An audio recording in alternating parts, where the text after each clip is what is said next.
Frankie McDonald action figure. Get yours now. What's up, everybody? I was just thinking about a little brush here. I went for a nice little hike with the dog. Hey, Nick Brown, thank you for my digit. First thing. What's up, buddy? Hell yeah. Put some big... Josh Kelly! Josh! What's up, brother? You're here. Hell yeah, man. You've come back to the show, man. It makes me so happy. And I thought it was my salty language that was keeping you away. Huh. Shows you what I know. Nick, Hippie Chick, Debbie, Teresa, Josh. Will you play the song? Might be a little too early, bro, for that. But yeah, later on, maybe.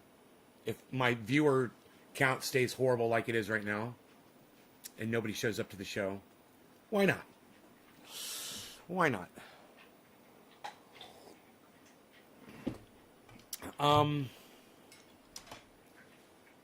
Dan, okay, there's more than 6 people here. Okay, I knew it. I was like, there's more than 6 people. I've said hello to more than 6 people. The numbers weren't updating, and right when I said that, it updated. Rogan, don't chew on that. Here, I'll get you a new one. He's trying to eat his yak milk chew, but it's past its expiration, so to speak. I thought I had one sitting right there for him, but I gotta go right here. I'll get you a brand new yak milk chew, bro. All right, brand new.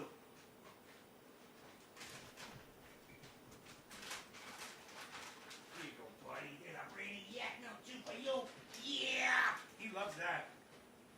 Carly's like, feed me while you're here, motherfucker. Okay, dude. We'll feed you too. There you go, Mansoor. Mansoor Kitty.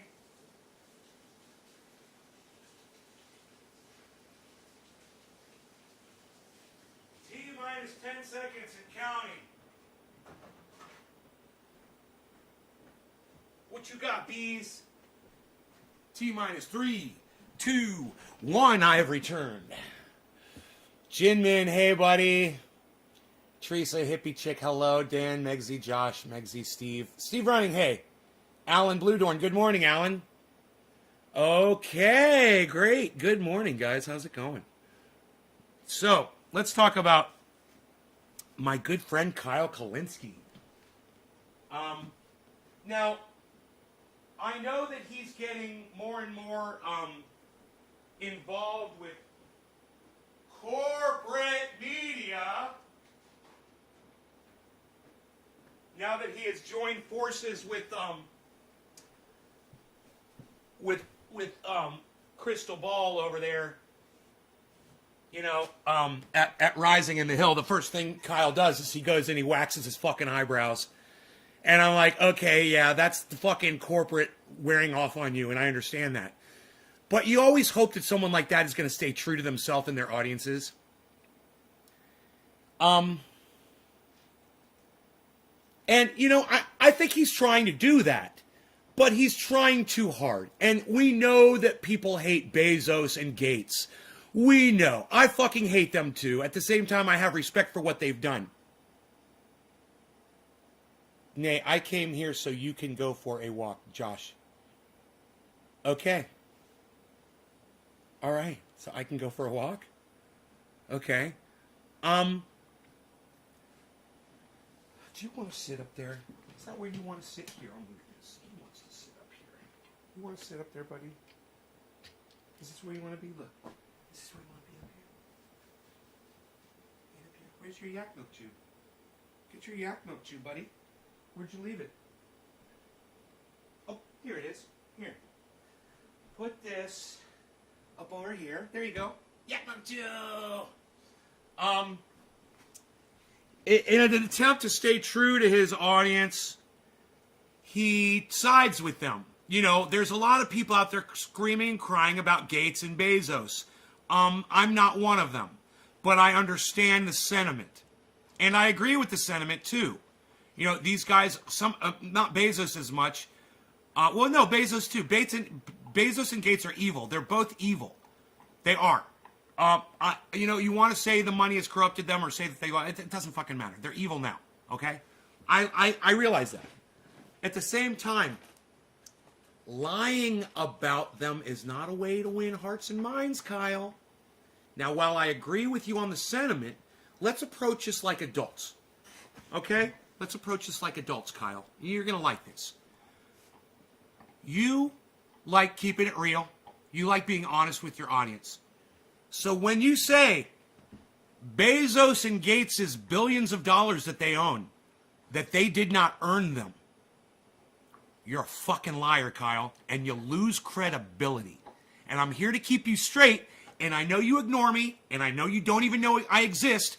You don't even, if you heard the name, my real name, or the name of my show, you wouldn't even be familiar with it. I'm sure you've got me so far blocked and hidden, you have no idea, recollection that I even exist. And my audience can't get through to you either. And that's fine.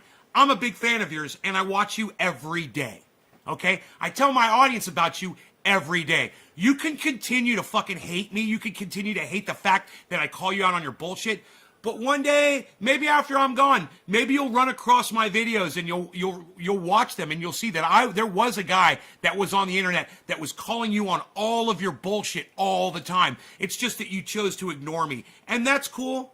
That's cool. But you know what? You guys could still send this over to him if you wanted to and let him see it. I'm going to go ahead and I'm going to play the video and you guys can hear it from the horse's mouth. And, you guys let me know how you feel about him lying to his audience. He's a fucking liar. He says, okay, I haven't even told you what he said yet. It's like I kind of want to let you just fucking hear it. I think maybe I did say it.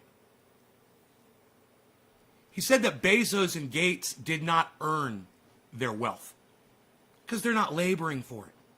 So Kyle reasons that if you're not out being a janitor or a garbage man, then you don't deserve your money because you're not actually doing physical labor for it. How stupid does that sound? Now let me just put it into perspective for you. Let's say there's a woman out there and she has a salon. Okay, she's doing it all herself. She's cutting hair, she's doing nails, she's doing facials. She's a one-woman machine. And she's fucking handling it and she's taking care of everybody. Everybody loves her. They all come to her salon and she just gets exhausted. And so many people are coming in, she can't handle it. So she takes on a few ladies. And they're good. And she makes sure that they're really good employees and they're doing exactly what she did. And she's overseeing and she's making sure she's managing them, right? She's doing the paperwork. She's paying them money. She's putting food on theirs and their children's tables, right? She's an employer. And she's earning her money. I don't care if she's not doing physical labor or not, Kyle. This is the dumbest thing I've ever heard you say in my entire life. And I just think it's important that you guys know that I keep it real with everybody, even the people I love and appreciate, and even the people that I tell you to go watch religiously. When they fuck up, I will call them out on their bullshit. I'll still send you over there to watch them because they're redeemable. There's all kinds of great shit that he has to offer. But I'm going to call him out on his bullshit every time. Okay? So you're watching the right show. If you appreciate that sort of sentiment, then you're watching the right show. Go ahead and share this around. Get some people here. You know what you could do? Go ahead and send this on Twitter to Secular Talk. Where are the women? This is the Democratic Party in a nutshell. This is the corporate Democrats in a nutshell. It's the same as the hire more women guards tweet. Remember that? Is the chairwoman of the Oversight Committee in Congress. Hold on a second. I'm just looking through to see where the part is that he's talking. I think this is the video. Oh, fuck. We need more diverse faces in this list of egregious income from executives. I think it's later on in the video. That neoconservatism is our foreign policy approach and imperialism is our foreign policy. They don't care. It's just, well, do we have a good gender ratio for the people who are bombing the innocent people? Do we have a good gender ratio? He makes a good point. Oh, gross. He always makes good points. Absurd, extreme. That's why it's important that you call someone like this out on their bullshit too. You gotta make them keep it real, man, or they won't. And he just ignores me. Because if we do, that's awesome. That's what I want. And he's gonna slip. He's gonna go over that slippery slope. Raise the marginal If he gets away with one lie, he'll get away with another. He'll get away with another. And next thing you know, Kyle Kalinski's the next fucking Donald Trump. Just lie anything he wants. You know. You gotta hold these people accountable. Then we're good. And you wonder why real lefties are so furious. I thought this was the video, guys. We're setting up these concentration camps, and instead of people who are supposed to be the left party saying, "Shut them down," the response is, "Hire more women guards." I'm so sorry, guys. 100 million last year or something. So I don't know why they're omitting certain industries or certain sectors and not others. But anyway, I digress. The response from a congresswoman was, "Where are the women?" I'm going crazy. So in other words, she's not saying, Where's "Oh my phone? God, this wealth is It was on my phone. We live in a country where half of working people make $30,000 a year or less. Tens of millions of people have no health insurance. We have at least 500,000 homeless people, including tens of thousands of homeless veterans. Where are our priorities? What are we doing? This is insanity. This is insanity. How do we have this extreme wealth existing alongside a system where we have... So sorry. You can't move forward. I'm usually much more prepared than this, guys, and I don't know where this fucking video is. It was Kyle Kalinske, and what he said was that Jeff Bezos and Bill Gates did not earn their money. They didn't work for it. And that's a lie. That's bullshit. Of course they fucking worked for it. You know, of course they both did. They earned it. He's talking about the word earn. He's like, that's not what that means. I'm like, yeah, it is exactly what earn means. And I really wish I could find that one section just so you could see it. Because you're burdened by debt. She's not saying this is insane and we need higher taxes on the rich so and fucking better redistributive slow. policies to give people a fair shot and make it more of a meritocracy. Her response is, So slow. no issue with the amount of money they're making, where they're winning. We need more diverse faces. In I think he's smoking the cannabis. From executives. That's her He's argument. having a problem with his thought Ready for the process. devastating fact, which had me floored when I read this the other day. Carolyn B. Maloney is the chairwoman of the Oversight Committee in Congress. I'm so sorry, man. In response to this chart of the highest paid chief executives last year, let's run through some of the pay Watch these videos on an ad blocker thing, and it doesn't record my history. Dan Rubin. A healthcare company, someone made $200 million. Jesus Christ. T-Mobile, John Legere, $137 million. General Electric, Larry Culp, $73 million. Hilton, Chris Nassetta, $55.87 million. T-Mobile, Mike Seaver, $54.91 million. Formula One, Gregory Maffei, $47.12 million. Netflix, Reed Hastings, $43.23 million. Anyway, the list goes on and on. You can see it there. By the way, this isn't even really a totally accurate list. Apparently, the head of Blackstone financial company made like $600 million last year or something. So I don't know why they're omitting certain industries or certain sectors and not others. But anyway, I digress. The response from a congresswoman was, where are the women? So in other words, she's not saying, oh my God, this wealth is egregious. We live in a country where half of working people make $30,000 a year or less. Tens of millions of people have no health insurance. We have at least 500,000 homeless people, including tens of thousands of homeless veterans. Where are our priorities? What are we doing? This is insanity. This is insanity. How do we have this extreme wealth existing alongside a system where we have $1.6 trillion of student loan debt, where you start off behind the 8 ball and you can't move forward because you're burdened by debt? She's not saying this is insane and we need higher taxes on the rich and better redistributive policies to give people a fair shot and make it more of a meritocracy. Her response is, no issue with the amount of money they're making, where are the women? We need more diverse faces in this list of egregious income from executives. That's her argument. All right, you ready for the devastating fact, which had me floored when I read this the other day? Carolyn B. Maloney is the chairwoman of the Oversight Committee in Congress. I don't think this is the one. So let me go to another one. Hold on one second. I think I may have found the video. Fox hosts brain crashes and burns. That might be the one. Fox hosts brain. God damn it. America, you elected Bernie Sanders. You just didn't know. Okay, I think this is the one. I am so sorry, guys. Oh my God, I should have fucking tweeted this out and I didn't. You could keep me open on like in Facebook. Oh. Fox and Friends, to be specific, they decided to have a conversation about taxes, and it doesn't go well. I think Brian Kilmeade's brain stops working pretty quickly in the segment. What's her name? Is this Ainsley Earhart? I think it is. She also is struggling to rub together a few brain cells in order to come up with a thought. Steve Doocy somehow comes out of this looking like Albert Einstein, which is a crazy sentence to say. I'm so sorry. Here they are discussing taxes and socialism. And when they talk about raising taxes on the wealthy people, the majority of people in this country are okay with that. So they're not wealthy. That is not true. Do you think the majority of the country want their taxes raised? No. They're okay with raising taxes on the rich. If you ask people, do you want to go to Disneyland every day? That's popular. But is it logical? Is it feasible? Is it practical? No. You can't have, but the most American people know, you can't be sober and expect all these free things and have a capitalist free market society. Such an idiot. I just remember the poll that we cited last year about this time, and I want to say it was a Reuters poll, showed that something like 65% of Americans were okay with jacking up taxes to pay for things that they wanted. And these are politically so jacking up other people's taxes against something you want is got to be very popular. Brian, if you used to have a job pre-COVID, Hey, and now Ann. you're getting a paycheck from the government, and it's Let's more go ahead and money start than smoking. that, even though it's our money. We'll And find the if part you where get Kyle more says complicated, that and you look at Gates they and want that. Bezos didn't earn their money. That is called socialism. I agree. And that is not a successful economy. The reason why we work, we have a free market capitalist economy. That's not what we're working towards here. Sooner or later, someone's going to have to work for a living, earn that money, and be willing to give up $7 of every $10 that they earn. When the American people are forced to look at this holistically, that is not popular. It's sad. Ainsley Earhart is so hot until she opens up her fat fucking Republican mouth, and then nothing but sewage and garbage spews out of it, and she loses all of her attractiveness. You're giving more money to the government than you are putting in your bank account. Not gonna It's last. sad. There's so much to say here. There's so much to break down. So at the end, when I think it's Ainsley says, it's not okay when you're forced to give more money to the government than you're putting in your bank account. Allow me to report.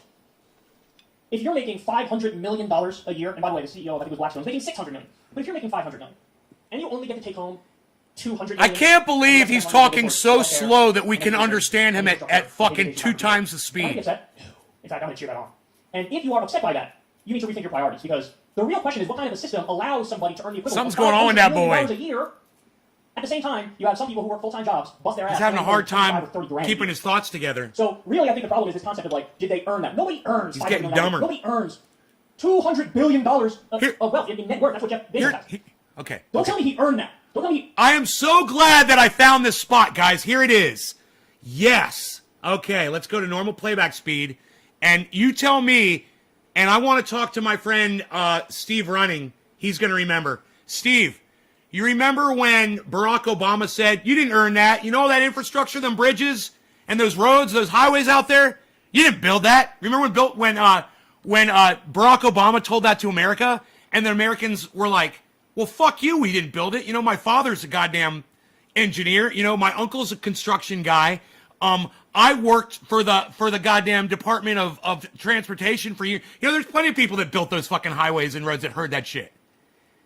And when he goes, you didn't build that? He's, well, Americans built it, dude. So what do you mean we didn't build it? Yeah, we did build the fucking infrastructure, and you're a fucking liar. You know, you want to say that I personally didn't go out there and build it? Fine. Did my father maybe work or spend taxes on it? You goddamn right he did. And yeah, he did fucking build that. So don't fucking lie to me, Barack Obama. You're a fucking liar. And as soon as you say shit like that, you lose credibility. You should have come right back out and said, you know what?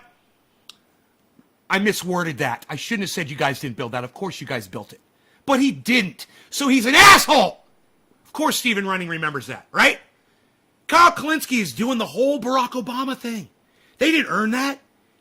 Some people who work full-time jobs bust their ass and only pull in 25 or 30 grand a year. Right. Now, if you bust your ass and you only make 25 or 30 grand a year, right? And you're earning your money, that's good. How many people do you employ? How much food are you putting on other people's tables? Oh, that's right, none. You're helping yourself. Bezos and Gates are employing how many people? Bezos is almost up to 1 million employees? Are you fucking kidding me? But give him no credit and say he didn't earn the money that he's making? Let me tell you what the word earn means. It means either doing labor or providing a service for cash. That's earning. Right? That's the definition. I know because unlike Kyle, I looked up the definition of the word. That makes me smarter than Kyle because he doesn't understand what earn means. He thinks that you have to do physical labor to make money. Services don't count. So when somebody brings you a pizza, they didn't earn that. He didn't make that pizza. He just brought it to you. That's not work. You know, the guy who manages that pizza company, he didn't earn your money. He's just sitting there in an office, fucking filling out, signing people's paychecks so they can eat. Oh, but he's not earning his keep. Are you fucking kidding me? It doesn't even make sense.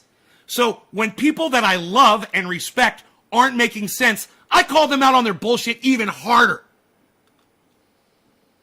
And I hope really, I think... And I fucking hope you guys appreciate me for this. I hope you will start sharing this right now. I hope you will take this segment right now. Go ahead, take a video of it with your phone, and go ahead, get on Twitter and tweet it at Kyle Kalinske.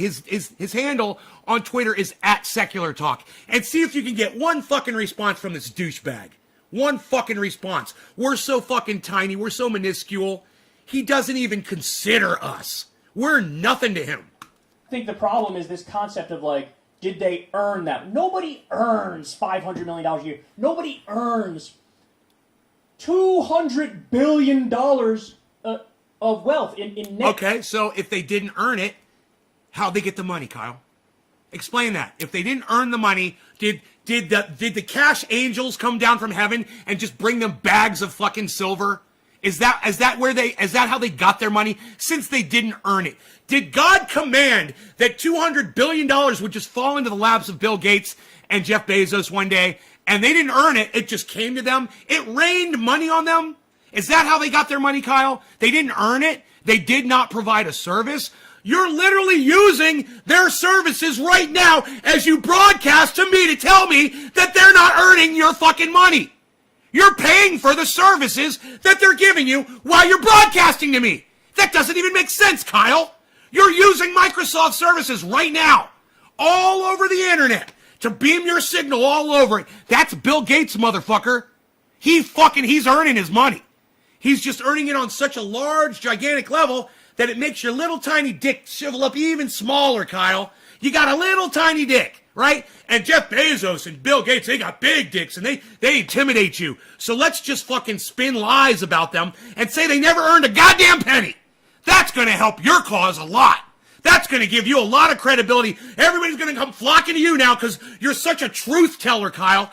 This is called placating. Okay, Google. Placate definition. Here's the definition of placate. Make someone less angry or hostile. My bad. Wrong word. Wrong word. Okay, Google. Kowtow definition. Here's the definition of kowtow. Act in an excessively subservient manner. There we go. He's kowtowing to his audience. He's saying exactly what he knows they want to hear.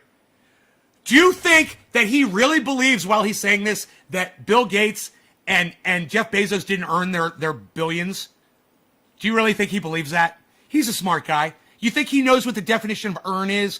Yeah, he is. So what's this make him? A fucking liar. And he's kowtowing to his audience. He is saying exactly what he knows they want to hear so that it will make him more popular and that he will get more clicks. And he's becoming the hill. He's becoming rising. He's waxing his eyebrows, guys, because he's becoming a fucking phony, and we're literally watching it happen right before us. Because I study this motherfucker. I study him. I listen to him every fucking day. And I'm watching this transformation happening, and it's happening right now in front of us. And when I say transformation and he's waxing his eyebrows, I don't mean that kind of a transformation. I mean, he's transforming into mainstream media Kyle Kalinske. That's what he's becoming. He's becoming marketable. He's marketing himself. He's getting greedy. And I hope his audience picks up on it. Because this little lie right here, this is just a chink in the armor. This is just it's just a little tiny crack in the windshield from a little pebble. And it's just a little spider crack, and it's in the corner. It's not even blocking your vision. You know it's there? It's nothing. But you'll get another crack, and you'll get another crack, and you get another crack, and it won't take too many before the whole windshield breaks and blinds your fucking face with glass in your eyes. And this is where we're headed with this. This is a slippery, slippery, slippery motherfucking slope. And he's waxing it on, baby. Like he's waxing those eyebrows off. He's waxing up his ass to slide down that fucking slippery slope. And Billy said if the eyebrows are waxed, you might want to check the butthole too. Yeah, he's probably waxing his fucking butthole so he could slide down that slippery slope nice and smooth. Net worth, that's what Jeff Bezos has. Don't tell me he earned that. Don't tell me he earned it. So a lot of the problem here is this misperception, this flawed perception on what's earned and what's not earned. They live under the misimpression, that we already live in a meritocracy. We don't. And so when she says, give more money to the government than you're putting in your own bank account, I honestly say, it depends. It depends how much money you make. It depends what you do. And there are plenty of instances where I think more than half of what you earn should go in the bank. It should go to people's healthcare and jobs and education and infrastructure, so on and so forth. So the real problem is the way we think about this stuff. Okay? I love when Brian Kilmeade just makes it up and says, when people are forced to look at raising taxes on the rich, it's actually not popular. You just made that up. Steve Ducey was correct. Every poll shows it's overwhelmingly popular to raise taxes on the wealthy. He's making good points. And Brian Kilmeade's like, I don't accept that. So when you give people the whole picture and you look at it holistically, See, when I attack Kyle Kalinske, I usually can only attack him on one or two things. He's pretty goddamn good, and that's why I watch him. And you guys should watch him too, and you should listen to everything he fucking says. And when you hear him slipping, you should call him on his bullshit. You know, he's a champion for all of us. And if you don't see that and go and flock to this channel to go watch him every day like I do, then you don't have the vision that I hoped that you had. You know? He's not funny like Jimmy Dore is funny, but he's got his moments. And him and Jimmy Dore are tight, close friends. He's the one responsible for bringing Jimmy Dore onto YouTube. Yeah, I know he looks like Forrest Gump, and I know he waxes his eyebrows, and I know he just told a fucking lie. A big, fat fucking lie. But at the same time, as long as you guys realize the fake news from the real news, you can go over to CNN and get some really good nuggets from CNN. Yeah, CNN, fake news. Yeah, they're fucking fake news. Yeah, they have a narrative. Yeah, they will lie to your fucking face. But when they have a video, right, of some asshole in the goddamn government fucking talking, well, that's not fake news. That's literally what the person said, and you can get a lot of that on CNN. You can get the actual from the horse's mouths, right? Kyle is a great source of news, too. And if he fucks up one time out of 99, I'm okay with that. There's a lot of other people I watch out there that fuck up a lot more often than that, and I still watch them, too. All I'm saying is, Kyle is golden. He's perfect in every way. And when I see a blemish, I gotta go over there and buff it out a little bit. He needs a little buff. And you know what? That's okay. I'm fine with that. You know, I'm sure if you fucking went through my goddamn hypocrisy on this show, you'd find all kinds of shit to attack me on. It's not hypocrisy. This is completely, intentionally lying to your audience so that you will get clicks. Because he knows that people hate Bezos. He knows that people hate Gates. Hey, man, I could do it too, but I'm not going to do that. I'm going to keep it real. And while I'll say they're fucking evil in that, you know, they did a couple evil things, and what Jeff Bezos is doing with the unions is bullshit. What Bill Gates is doing with the vaccines is bullshit. Well, let's say what's Bezos doing with Amazon, and let's say what's Gates doing with goddamn Microsoft. Now, while I hate Microsoft Windows 10, I fucking hate it. I'm still very thankful for it. I'm still thankful for the fact that I can use this computer, have this operating system, that I can connect to all these other computers. I'm thankful that I can make a call or get on my computer, right? Order something from Amazon, it shows up on my doorstep in a day or two. Thankful. That's a service. I'm willing to pay both Jeff Bezos and Bill Gates for those services. But as a paying customer, I also have the ability and the right to speak my voice and say when I think they're evil, or when they're ripping me off, or when Windows 10 sucks my dick. You know, I rarely complain about Amazon. I rarely have anything to say bad about Amazon. I use them constantly. It's a service. It's provided by Jeff Bezos. And if you don't like that fact, Kyle, I don't know how else to tell you that, yes, Jeff Bezos is earning every penny that he's made. And even when he makes $1 trillion, he's earned all of those dollars. And Bill Gates, he's earned all of his money too. He's earned it. And you might not like the way they earn their money, Kyle, but that's not for you to judge, is it, how they earn their money? If they're not hurting people, and if they're actually providing a much needed service to people to do it, and they're helping a lot of folks along the way, you know, I'm sure that Bezos and Gates are quite philanthropic, and you could probably, right now, Google philanthropy, Jeff Bezos, philanthropy, Bill Gates, and probably find millions and millions of dollars that they've donated to charity and to doing things and to building projects and neighborhoods and playgrounds or whatever they do. You know, or improving infrastructure like Amazon likes to do. You know, increasing making shipping time shorter, but no one wants to talk about that. Giving the post office competition so they'll clean up their act. Nobody wants to talk about that. You know, making mom and pop stores more competitive so that they can stay alive and stay afloat against Amazon. Yeah, it makes everything better. Competition is a good thing. They've earned their money. I think I've stated my point, and I know you might not like it. And if you don't like the facts that I've stated on this live stream, you can suck my dick, because everything that I've said has not been opinion. His shit was some bullshit, stupid opinion that didn't even make sense. I cleared it up with the facts. Yes, they earn their money. Earning means providing a service. Bezos and Gates are providing a service. Oh, and they are providing items as well. You know, a software suite, a computer, fucking, you know, food on your table, whatever. They're providing you goods and services. And you might not want to say that they're doing any labor, but let me ask you this. When my boy, Iceman, yeah, when he's working and he's trying to figure out a big project for somebody and he needs to do work for them, and my boy Iceman, he does industrial type work. And he gets on a computer that's got Bill Gates' operating system on it to do work for a client. Well, then I think that Bill Gates had a hand in the labor that my friend Iceman was doing for a client by using his computer system to map it all out or to use it for his video robots that he uses or drones or anything. Microsoft had a hand in that.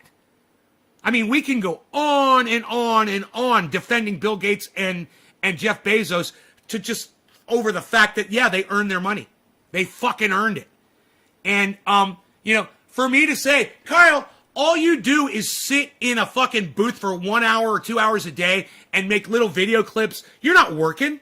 That's not work. You're typing a couple buttons on your computer. You're not doing physical labor, Kyle, but you're making a lot of money. Are you? But you're not earning it, are you? Because you're not working for it. Look, you wear a suit.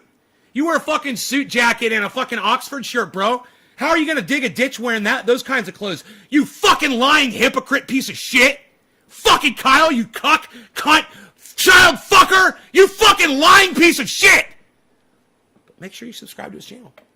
Really good channel, Secular Talk. You really should subscribe to his channel and support him. Keep your eyes on him and your ears and listen for more bullshit like that.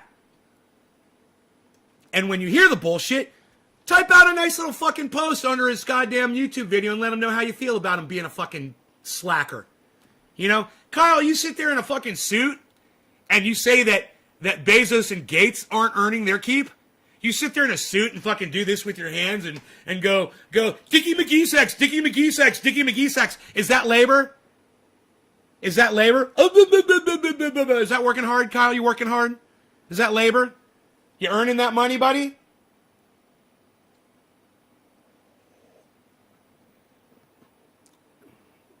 Gin up audience and little gaslighting. He got scared by algorithms. Right, Steve Running? Right? They invented and were marketing geniuses. They invented.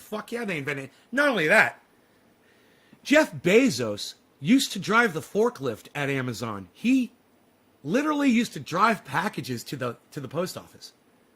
Jeff Bezos. Yeah, he was a laborer before he was the richest man on the planet. He knows labor. And this is gaslighting, man. This is Kyle Kalinski's gaslighting his audience. He's telling lies to win their support. And I think that's what gaslighting is. Okay, Google. Gaslighting definition.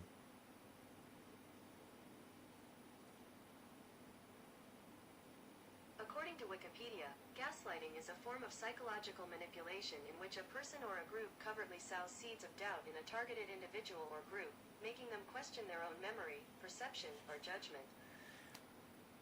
See, gaslight, he's totally lying. He's misrepresenting the facts, and then you're like, yeah, they didn't work. Yeah, Bill Gates and Jeff Bezos didn't work. Kyle totally convinced me. They're evil. Well, they're evil, but not because they didn't work, and not because they didn't earn their money. They're evil because they've made some really poor decisions. You know, you support your workers. You let them unionize.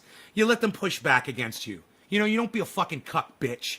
And for Bill Gates, man, you get the goddamn antidote out there for everybody. You don't hoard a fucking vaccine. You're evil, man. You've become evil and greedy. And yeah, they need to be called out for their bullshit when they're sitting on mainstream media, whether it's Bezos or Gates. Whoever's doing the interview needs to say, hey, man, why are you hoarding the goddamn antidote for COVID? Why do you think that only your companies should be able to distribute it? Isn't that like evil? Shouldn't we be trying to distribute? Why doesn't anybody ask Gates that to his fucking face? You know? And why does someone go up to Jeff Bezos with a goddamn camera and a microphone and go, hey man, just kind of curious why you're totally anti-union for your own workers that bust their ass for you. And you can't supply breaks in bathrooms, you know, and give them, you know, here's an idea. Hire more people. Hire more people. You know, give them breaks. You know, give them more money. What's wrong with you? You know, something like that. But, you know, I don't see Bill Gates or Jeff Bezos being interviewed by Kyle Kalinske or on The Hill Rising, you know, or on Kyle and Crystal show. You know, I don't see them coming on there, and I don't see them trying to get them on. You know, has he tried to question him? Has he tweeted at Bill Gates? I haven't seen it.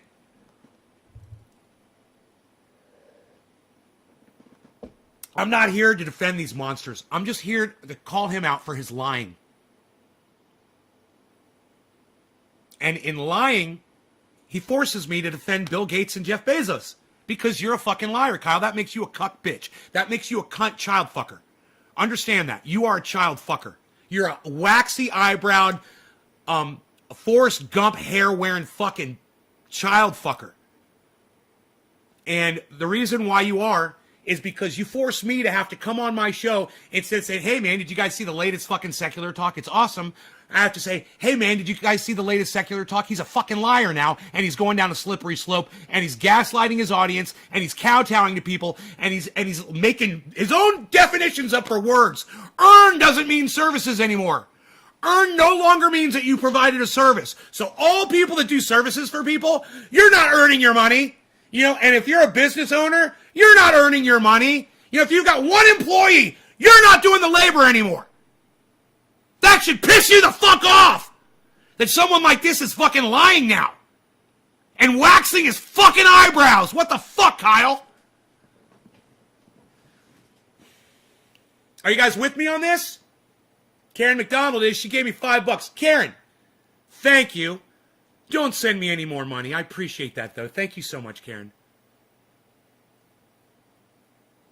You guys do not need to send me money. I love to see it. And if you guys came in here and your pockets were stacked, and especially it was because I told you to get into crypto, and then you got a bunch of crypto cash, and then you want to start dropping a $5 bill every once in a while, and you say, "Nay, you made me so much money. Here's $5."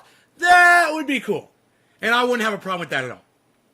But I don't want you guys putting yourselves out. Just the share and the digits, all I need, Karen. Okay. Kyle's a liar. Yes, Dusty, Kyle lied. Kyle lied. He fucking lied, and that makes him a fucking liar. You know, every time he calls cannabis weed, he's a fucking liar. He's saying that cannabis has no use. He's saying that cannabis is useless. So he's a fucking liar for saying that too. And he's a racist for using the word marijuana because, I mean, I've told him a million times that it's a racist word. He chooses to not go look up the history behind it.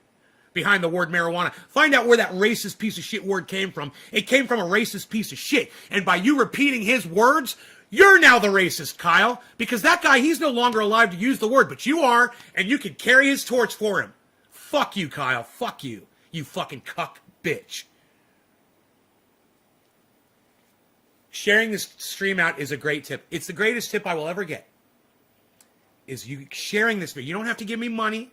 What I want from you is just you to share it on social media and bring more people here. That's all. You know, we're just starting here. You know, we just started this podcast, a little tiny podcast, our little corner of the universe, little corner of the interwebs. We just started this recently. We're just getting off the ground here. Look, we've already got 21 people watching us live. I feel like I just started this podcast like 3 days ago, man. God, it's embarrassing. It's so embarrassing. And my mother and sister just sit there with their arms folded and nod and be like, see, we fucking told you. Nobody's fucking gonna watch you because you're an asshole. I know, Mom. You're always right.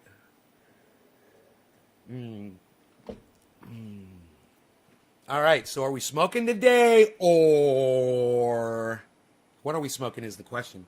I'm really digging on the Jack Herer, man, the last few days. Even though there's tiny buds. It's only tiny buds left in there. Tiny buds. Teeny tiny buds of Jack Herer. Still taste fruity and lemony and wonderful and get me nice and high.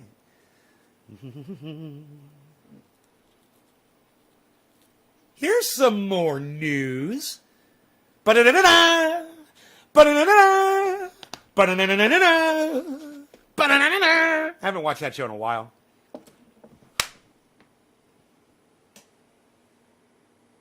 I missed that motherfucker. God damn it. He was right there, man. He was right there. He was so fucking close. Ba-da-da-da-da-da. Beezle. Did my 5.0 go through? Yeah, Karen, I just thanked you for it. Did you not hear me? I told you not to do it again. See it? See it right there, Karen? Karen McDonald, 5 USD. Don't give me money anymore, but thank you. I do appreciate the sentiment, definitely. I don't need the money. Especially from people who can't afford it, man. If you guys can't afford it, don't do this.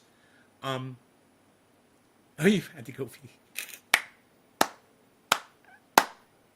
Go back and watch the show. I said thank you. And I also said don't ever do it again. I do appreciate it. I just, you know, I don't want to take money from people, man, you know? It's not why I'm here. You know, if there was 100,000 people watching this show and every once in a while somebody would slip me some money or whatever, fine. I have a feeling there'd be people who aren't going to miss $5 or whatever, you know? But there's just a few of us, man, and we don't have a lot of money collectively, and I just assume you guys not do that. Just share it, man. Share the video. That's all I want. I just want more people here watching. It's the message, man. It's not the money. It's all about the message. For him, he's already got the platform. He's already got the audience. He's already got the ability to put his message out there. And he's choosing to allow himself to be bought by the narrative. He's selling out, man. Just like Tim Black sold out. Don't sell out, Kyle. Don't sell out, man. In fact, Kyle, I would love it. Hey, let's start a little movement. Let's ask Kyle Kalinske to retract that statement. I'm going to go ahead. I'm going to write a tweet. I'm going to tweet it at Kyle. All right? And I'm going to say, hey, Kyle, I'll put the link to his video. Let me get the link to his video. Let me find out where in the video he said it. Allows somebody to earn the equivalent of $500 million a year.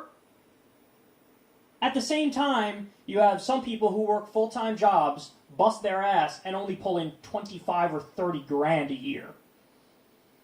So, really, I think the problem is this concept of, like, did they earn that? Nobody earns $500 million a year. Nobody earns...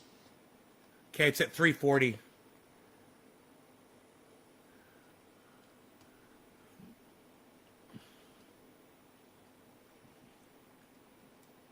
Okay.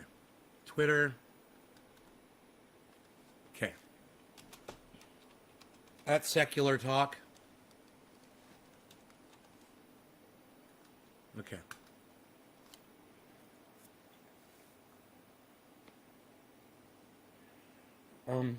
Please retract the false statement you made about earning only referring to actual physical labor. You will lose viewers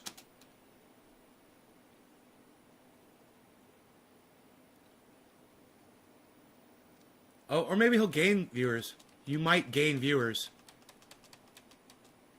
Might gain viewers for kowtowing to them. How do you spell? Oh, kowtowing starts with a K, huh? But you will lose respect from those of us who actually listen. Please retract the false statement you made about earning only referring to actual physical labor. You might gain viewers for kowtowing to them, but you will lose respect from those of us who actually listen. Gates and Bezos have earned every penny they've made to date. Have earned it. That's all I have room for. Okay. It's tweeted. Now, do me a favor. I tweeted it at Kyle Kalinske, so you will probably only see this under my tweets and replies, not under my tweets. Please go to my new channel, which is at CryptoCult420, right? Please go there. Please retweet this at Secular Talk. At Secular Talk. Please retweet this at Secular Talk. Thank you. Whoever did that. Thank you. Whoever did that. Thank you. Thank you, guys. Yes. Thank you. Thank you. Thank you. Go ahead and retweet it at Kyle, man. Retweet it at Tim Black. Retweet it at Jimmy Dore. Retweet it at Miserable Lib. Retweet it at Snoop Dogg. Retweet it at Tim Pool. Retweet it at... Go ahead, man. Start retweeting the shit out of it. Everybody. Get on Twitter and retweet it. Get my message out there. You know, Kyle Kalinske has 1 million people listening to him. I've got 21. So maybe you could take my post and put it on Facebook. You could take my post. You could fucking put it on... It's only got 1 comment reply. But please, guys, if you agree with me, help me out. Help me get my message out there. Help me get more people here. You know, I have a feeling that if people actually see the kinds of things that I say, when I'm making sense, and I'm always punching up. I'm always punching up. He's got 1 million subscribers. I've got 25,000. You know, his subscribers get notified when he puts up content on the internet. You know, maybe 1/100th of my subscribers get notified. So I'm punching up here, guys. I need you guys to help me. Still only 1 comment. Wow, man. And it's just Nick Brown saying 1 word, facts.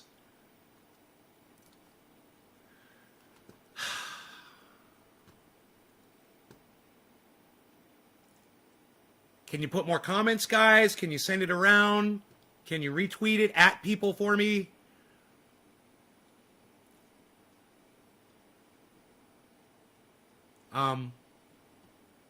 Or not. I got 20 people watching. I wish all 20 of you would go there and give me 20 likes. You know?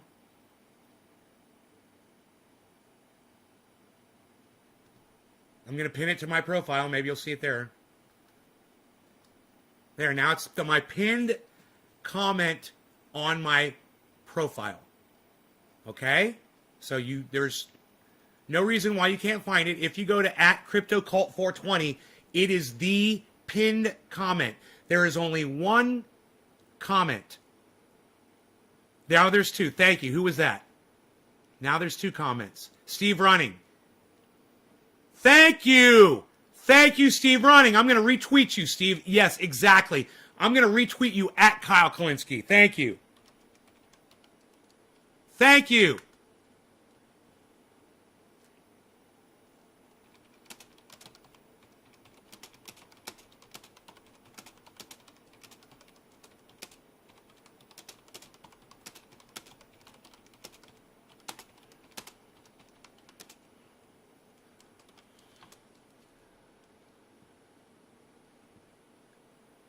Telling him to stop fucking ignoring me.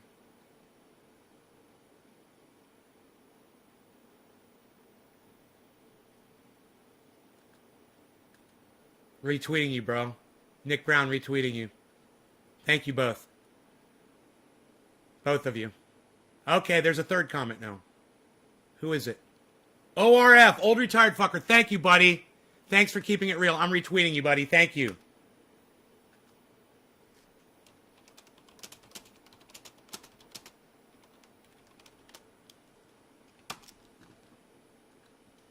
Thank you, guys. Okay.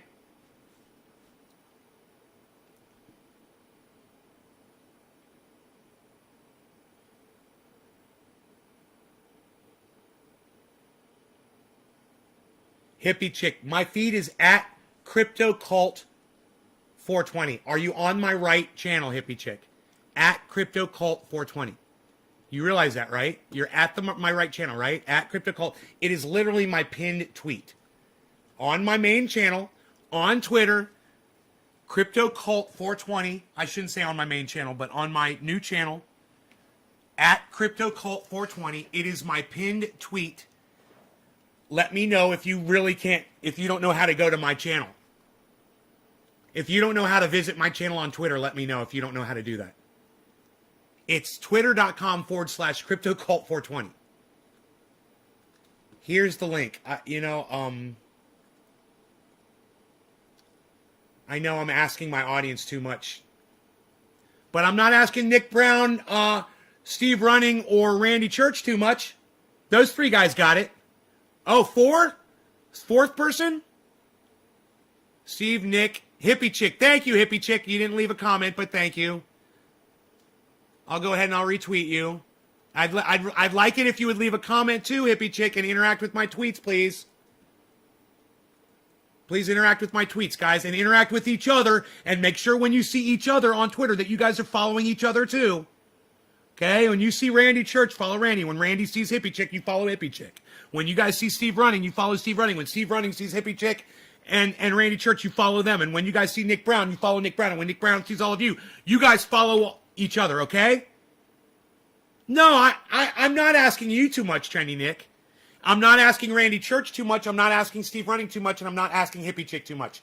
Those 4 people out of 21, 4 people didn't see a problem. And, 16, 17 people, nothing. Nothing. It's only got 6 likes. There were 21 people, and now, of course, people are leaving because I'm asking you to do something for me. So people will leave. Now I'm down to 14 people. You guys just don't want it. It's just like, you guys are the ones that leave that don't want to help me out. God damn, man. Really? Is it too much to just pick up your phone and pull up Twitter and fucking do a fucking like and a retweet and maybe type a little something nice in there? I come here 3 times a day to do this show, man. I ask you for fucking 1 minute of your time. I put in 3 hours and I'm asking you for 1 minute of your time. If I'm asking too much, keep leaving. I just assume have the 6 people here that actually will do this. And the rest of you can leave. Right now I'm down to 14. We started at 21. We're down to 14. People are literally just leaving the show. I can't get on my Twitter account. I've forgotten my username. Okay, Joe Cool, no problem. Make a new one. Make a second account, okay? Just go make another account. No, Steve, download Twitter. On Facebook you could share this video. But download Twitter onto your smartphone, man. So while you're watching this show, you can get on Twitter and you can help me out. Still only 4 comments, man. I bet you it's only 6 retweets, too. No, it's 5. 6, 7 retweets.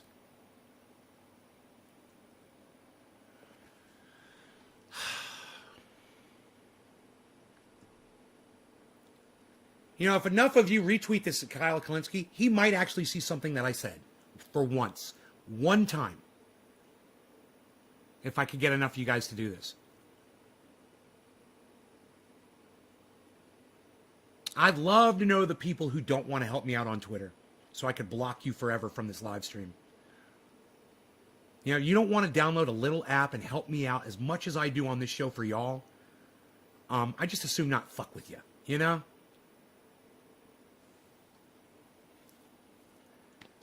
So, yeah, I'm a little tense right now. I think I'm going to do a bong rip and take it down a notch. But Nick Brown, goes to you, sir.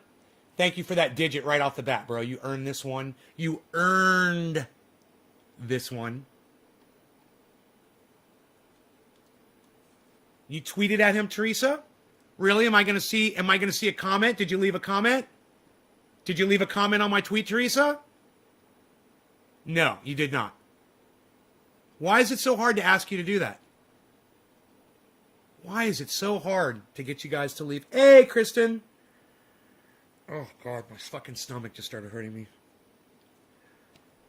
Not good. I feel like it's stress.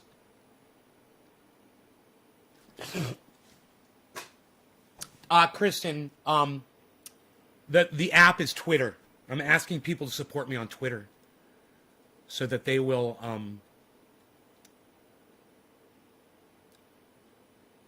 yeah, it would be nice, Teresa, if you would leave a comment on my tweet, if you would interact with the people that are leaving comments underneath my tweet, right? Steve Running, Nick Brown, Hippie Chick, and Old Retired Fucker. Those are the only people who actually made a comment on my tweet. Do you understand? I need activity on those tweets, man. I need you guys to interact with them.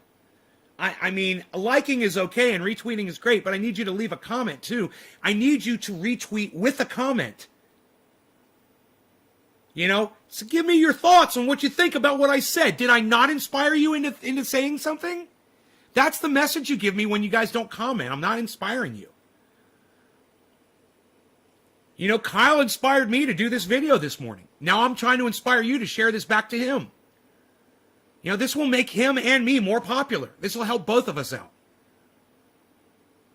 Okay, you'll be back? Okay, Teresa. Love to see that 4 comments go up to a number 5. 17 people watching and I can't get 17 comments on my tweet. My Twitter account handle is @CryptoCult420 on Twitter. @CryptoCult420. Just download Twitter. Only takes a minute. Start up a little thing and then go to the search and type in @CryptoCult420. Find me. Go to my pinned tweet. Like it. Comment. Retweet it. There should literally be 19 comments on there right now. Because there's 19 people watching me on here. I've got 4. I've got 4 comments out of 19 people. Twitter is the only place where I can get in touch with people, man.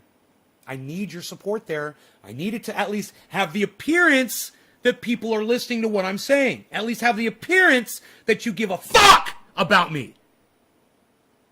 Can you play my game with me? Can you leave me a comment over there on Twitter? Let me know if I'm asking too much, guys. Seriously. Oh, we got a number 5. Who was it? Someone did it. We got a number 5 comment. Who was it? Hippie Chick left another comment. Hippie Chick, you are double awesome. Hippie Chick, thank you. See? Now, Hippie Chick is pulling the slack for all of the rest of you. Because she did it twice. And all of you could do it 5 or 10, 100 times if you wanted to. You could retweet this and retweet it and retweet it at all kinds of people. Over and over and over and over again. Gab, no, I'm not going to meet anybody on Gab. You know, Kyle Kalinske and fucking Jimmy Dore and Graham Elwood and Ron Placone and Arn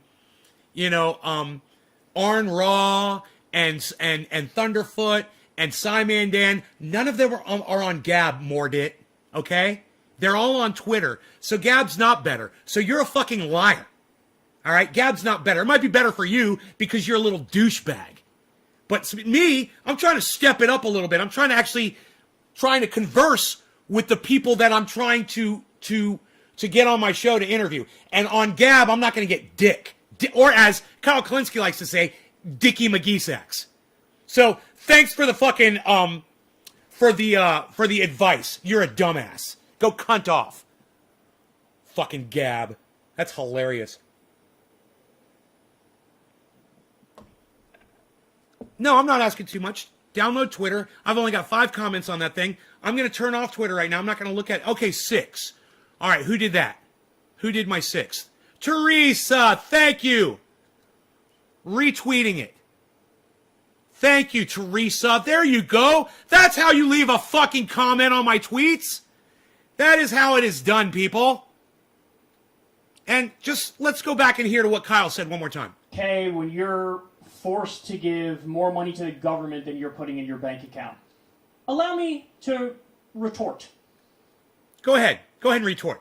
If you're making $500 million a year, and by the way, the CEO of, I think it was Blackstone, is making $600 million. But if you're making $500 Nick, cheers. and you only get to take home 420 Newfoundland. $200 million, and the rest of that money is going to go towards healthcare and education and infrastructure and paid vacation time for people. Am I going to be upset? In fact, I'm going to cheer that on. And if you are upset by that, you need to rethink your priorities, because the real question is, what kind of a system allows somebody to earn the equivalent of $500 million a year? He just said earn. Did you catch that? He said, how did you earn $500 million a year? And now he's going to say you didn't earn it. At the same time, you have some people who work full-time jobs, bust their ass, and only pull in 25 or 30 grand a year. So, really, I think the problem is this concept of, like, did they earn that? Nobody earns $500 million a year. Nobody... It's fucking Barack Obama. You didn't build that. You didn't earn that. You didn't work for that. Twitter handle is @CryptoCult420.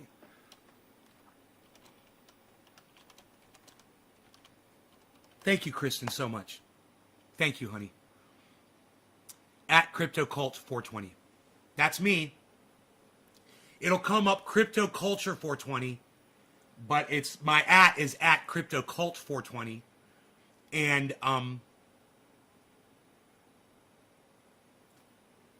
like I said, I'm turning it off. I'm not even going to look at it because you guys just don't support me over there, and it upsets me a lot that I can't get you guys over there.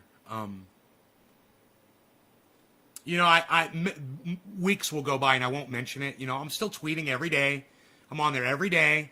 Steve Running, Nick Brown. Nick Brown is always there, man. Nick Brown's got his notifications turned on. You know, on occasion I'll see Teresa or somebody, or Hippie Chick. But for the most part, you know, you guys will retweet the shows because you'll drop the digits, right? And you'll retweet the show, and that's good. But you won't check out my tweets, my actual tweets, and you won't retweet them at people, and you won't get active and fucking boost me up and lift me up and amplify my voice so more people can hear me. You know? Don't hoard me. You know, don't just keep me to yourself. Why are you so fucking embarrassed that you watch my show? You know? If you're embarrassed of watching my show, then I'm definitely doing it wrong, you know? And I gotta tell you, I can't fucking stand that shit. You guys that are embarrassed of me, I fucking can't stand that shit. So, yeah, man, this rock is so pretty. I love this rock. Look at this thing. I found this on my road. It's not focusing on it, but it's got a little depth to it. And it's just, it's green. You know, it's got this green, it's kind of like just like this really beautiful beautiful texture and color, and it's heavy. Like, you could literally kill somebody with this in like 2 shots. If I hit somebody on the head with this twice, it's fucking heavy. It'd be like hitting them in the head with this. No, this thing weighs way more. This thing feels, it's so weird. It almost feels like a centrifugal force, like a what is that? Yeah, it feels like a centrifugal force, like when you're holding a hard drive. The difference in weight, it's funny. It kind of confuses your hands when you do that. No, this thing probably weighs 2 or 3 times. I'd say twice as much. It's like if I had 2 of these in my hand, it would probably weigh that much. Yeah, it probably weighs twice as much. I wonder how close I was.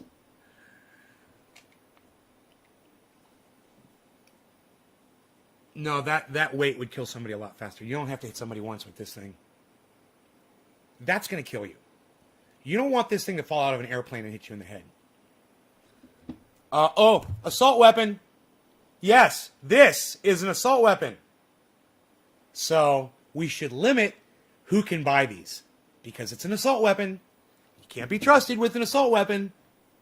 I could totally assault you with that weapon. Man, dude, I could just cap you in the knee with it and you'd be crying. Oh my God. The rock is great, isn't it? Can you just believe I found that laying on the road? I was looking for rocks that day. I was like out looking for rocks, and I was like looking around, looking at all the rocks on the road. I looked at this one, and I was like, oh my God. Looks like fucking green obsidian. I don't think it is, but it's just so beautiful, man. I'd have to take some pictures of it so you could really see it. The camera doesn't do it justice. You can't really see the color. And the lighting's not right in here right now either. Steve, thank you, buddy. God damn, thank you guys for getting on Twitter and helping me out. Look, if you guys do that, Kyle Kalinske might actually hear that. He's going to actually hear somebody fucking calling him a liar. And then he's going to have to think about it. He's going to go, he's going to have to go look up the word earn. He's like, well, Bezos and Gates didn't earn that money. They just sat on their asses and collected it. And then he's going to go look up the word earn in the dictionary. And it's going to say goods and services or labor provided, not just labor.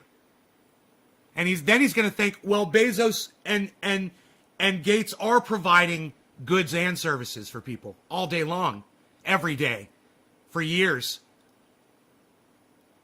And then, if he really wants to win me back, and I don't think too many other people are going to pick up on that because people are so easily sold when Hitler was a bad person. Well, yeah, he was. I agree with Nay. Yeah, Hitler was bad. I'm going to get angry about that.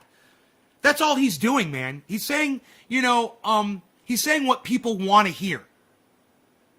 And just because you say what people want to hear, that doesn't necessarily make you great at what you do. Then you're just massaging people. And you're coddling and you're trying to win them over on something that they agree with that's not true. It's a false narrative. And I could totally prove that it's a false narrative. And I think I already did prove it on this live stream. And I hope you guys agree that I proved him wrong on this live stream. And no matter how evil Bezos and Gates are, and yeah, they are evil, and we've already gone over that too, I think I fucking cemented the point in that Kyle's fucking lying to his audience that Bezos and Gates didn't earn their money, no matter how much they're making. Of course they fucking earned it. You just don't like the way they did it. Because they did it really good and they did it really huge and they're not as philanthropic as maybe you would be. But then again, Kyle, when I see how easily bought off you are waxing your fucking eyebrows and lying to your audience now, I have a feeling you could probably be bought off as maybe around the fucking $2 or $3 million level. Fuck the goddamn $500 million level. I think you're way cheaper. You're like a cheap hoe. Fucking Kyle Kalinske, cheap hoe. Hood hoe. Turn in some tricks. What? Steve, that is a great question. Is Cash App a safe place to buy Bitcoin? Bro, that's my go-to, man. That is my go-to. Not a financial advisor. But, brother, let me tell you, Cash App is my number one pick for purchasing Bitcoin. Now, the thing that sucks about it is if you have a lot of it, they only let you transfer out $5,000 at a time for a 7-day period. And that's bullshit, because I've been trying to move my Bitcoin out and I still can't. I've been trying to move my Bitcoin off of Cash App into into this little device right here. Right into this. I'm trying to move into this device. Right? My problem is I can only do it $5,000 at a time. So if you're thinking in your brain right now, well, nay, I'm not anywhere near $5,000. I'm just doing, this or that or the other. No problem. Cash App is for you, bro. Cash App is the best. I love it. It's the cheapest fucking Bitcoin you can find on the internet, from what I've known, from what I can find. And if you guys find a cheaper deal on Bitcoin, let me know. Hey, what's up, Trendy Orca? What's up, buddy? I call him Trendy Orca now, too. Isn't that funny? I thought about you when I did that. Just so you know. I think about you when I call him Trendy Orca. But Cash App, it's so easy. The fees are like so cheap. Coinbase will give you no fees for the first 30 days, I believe. So buy for the first 30 days on Coinbase. I think it's Coinbase. It might be crypto.com. I can't remember which one it was. Ended up Venmo. I don't know what you mean by ended up Venmo. It's just a fragmented sentence, bro. It doesn't even make sense. That's a cool gadget for storing cryptocurrency. Yeah. And let me tell you something. Everyone that's doing this on a large scale should consider that. Should consider it's an option, and it's something that I liked, for my specific needs, because I'm putting all my information out there. Okay, I'm telling people how much I got, for the most part. People can figure it out. What's on what app, right? So any hackers that are out there, they start paying attention to the show, and they're getting a lot of personal information, and they're going to try to use that shit against me and try to hack me. So I'm in, just because I do a 3-time-a-day podcast, I'm in a more vulnerable position than a lot of you. And a lot of you that your name's not out there, people don't even know who you are or where you are or what you're doing on the internet, and you're not telling anybody about it. Not a big deal. Not something you really have to look at. If this is something that you're going to get into and you're going to put thousands and thousands of dollars into your crypto, I definitely recommend you store it offline. Then, because people get hacked, man. People get hacked. And I hear about it all the time. So they're not going to be able to hack you if your shit's not on the goddamn internet. And my shit is not on the internet. Right?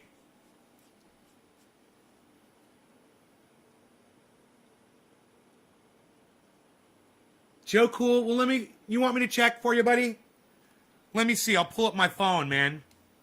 For me, when I'm doing the show using my computer and stuff, and I want to get on Twitter, it's so easy just to go to my phone and pull up the Twitter app, and then I can interact with the show and use my Twitter here at the same time. That's what I want you all to do. I want you to watch me on a big computer screen, a television screen, on a gaming console, big screen, whatever, and have your phone for tweeting and shit, for sharing on Facebook, for interacting with me in that way. Then you got 2 devices that we're interacting with, Dude, 2 hours ago, I put up this tweet. The definition of weed is a useless plant, the more you know. Look how many likes, retweets, and comments it has, guys. That was 2 hours ago. That's the kind of support y'all give me. That's the kind of support I get from my audience. 0 likes, 0 retweets, 0 comments on one of the best tweets you will see all day. That's one of the best tweets you'll see all day. And you guys...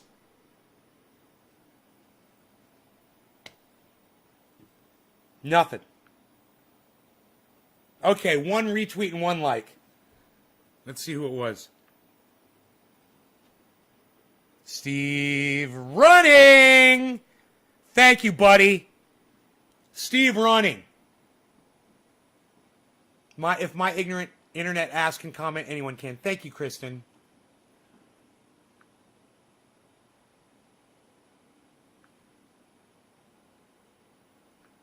Fiduciary responsibility.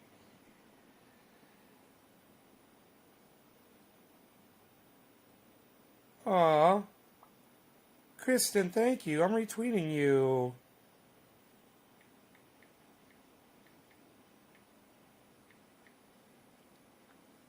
Thank you, Kristen. That was sweet. On Twitter. Thank you. It's so nice to see you there. Aw. I love that picture of you.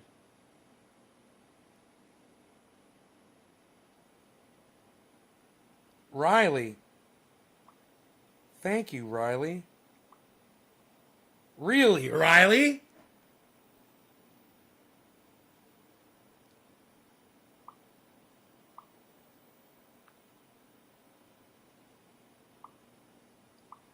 You guys are all retweeting at Kyle Kalinske. I think he's going to fucking see this. I think he's going to see it because there's a lot. You guys are. There's a lot of you. I'm retweeting you. I'm retweeting your retweets.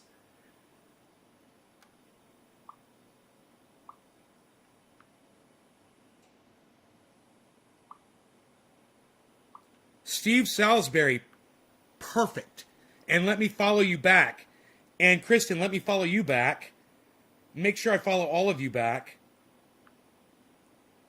I'm already following Debbie. Joe. Not the average Joe. Following you back. Kristen. Following you back. Everybody, follow everybody. Everybody follow Kristen. Kristen, follow everybody else. If you see each other in my tweets, make sure you click on them and follow them, guys. Okay? Build the community. Teresa King, I'm pretty sure I'm already following you. Yes, I am. Teresa's got 34 followers, everybody. That's me, not the average Joe. Right, Joe? See, I interact with y'all on Twitter. You see that? You literally see me interact with you. And I do it off when I'm not on the show, too. Right? And you can literally message me on Twitter if it was something important. You guys can do that. That's where to message me at. Don't message me bullshit and never message me conspiracy videos. Ever. Never message me conspiracy videos. Don't do it. All right? Just don't do it.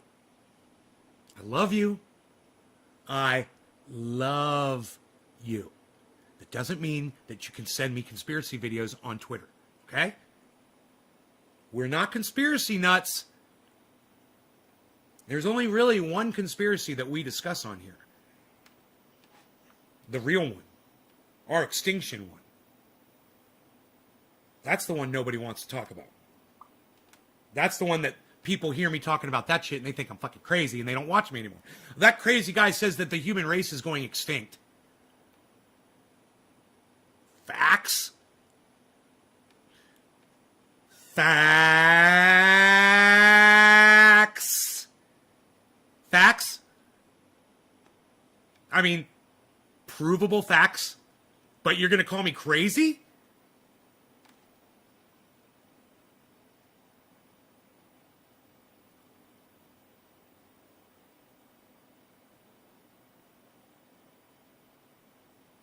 I wonder if Google knows. Okay, Google.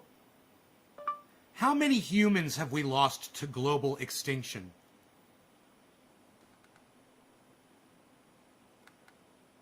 I'm always stumping Google with my crazy fucking questions. And it's like, does not compute. Fucking smoke porn. Results from the web. Are we heading for a 6th mass extinction? Are we in the midst of another one? Many have warned, one driven by humans, similarly a velocity of mass extinction. Okay, humans are driving 1 million species to extinction. Lost a species. This is from 2019, guys. This is from 2019. You know, we've been still so busy with fucking COVID and Trump that we just kind of forgot that climate change was killing us. You know, that we're going extinct. This is from biologicaldiversity.org. I don't know who they are. But they do say this. Our planet now faces a global extinction crisis never witnessed by humankind. Wildlife and plants have inspired our histories, mythologies, languages, and how we... Okay, I don't know what that's all about. The world lost 2/3 of its wildlife in 50 years. Yeah, it might be something to look at. Yay. You remember I told you to fucking just have a think? What's up, buddy? You've owned animals that are now extinct? What animal did you own that's extinct now, bro? That's so sad. That's so fucking sad, man. My God. Just have a think on YouTube, guys. Do you know how I've told you for the last year or so that he's like a big fracking proponent? He's always like, oh, this kind of energy is going to save us, and this kind of, oh, and we're doing this technology, and he's like the biggest cheerleader for fucking big tech technology that's supposedly going to change the planet, save the planet, and do all this shit. And I'm like, bro, are you looking at climate change at all? Because, like, we're going extinct. And I bet you got kids, and I bet you got grandkids, and you don't want to admit it. Well, guess what? Fucking A. If fucking just have a think douchebag finally is starting to catch on. Finally! He finally put up an upload, and when I saw it, I was like, ha!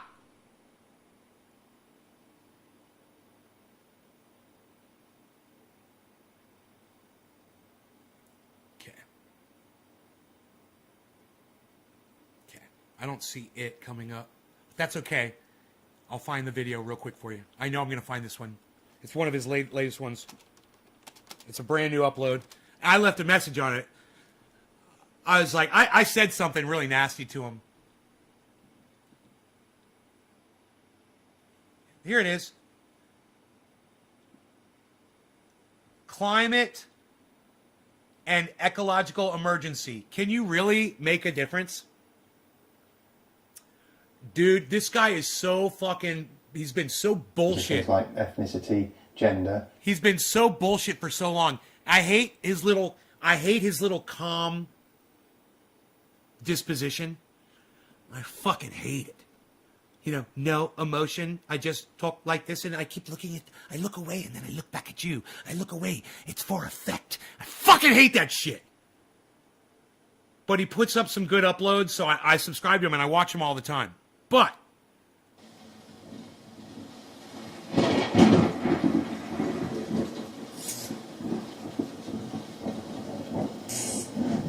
Hello, and welcome to a special edition of Just Have Another Think. And let me just tell you this. This motherfucker loves himself so much. Loves the way he talks. Loves the way he sounds. Thinks that he is just... You could just... He exudes. He oozes out this his own shit don't stink fucking a sentiment.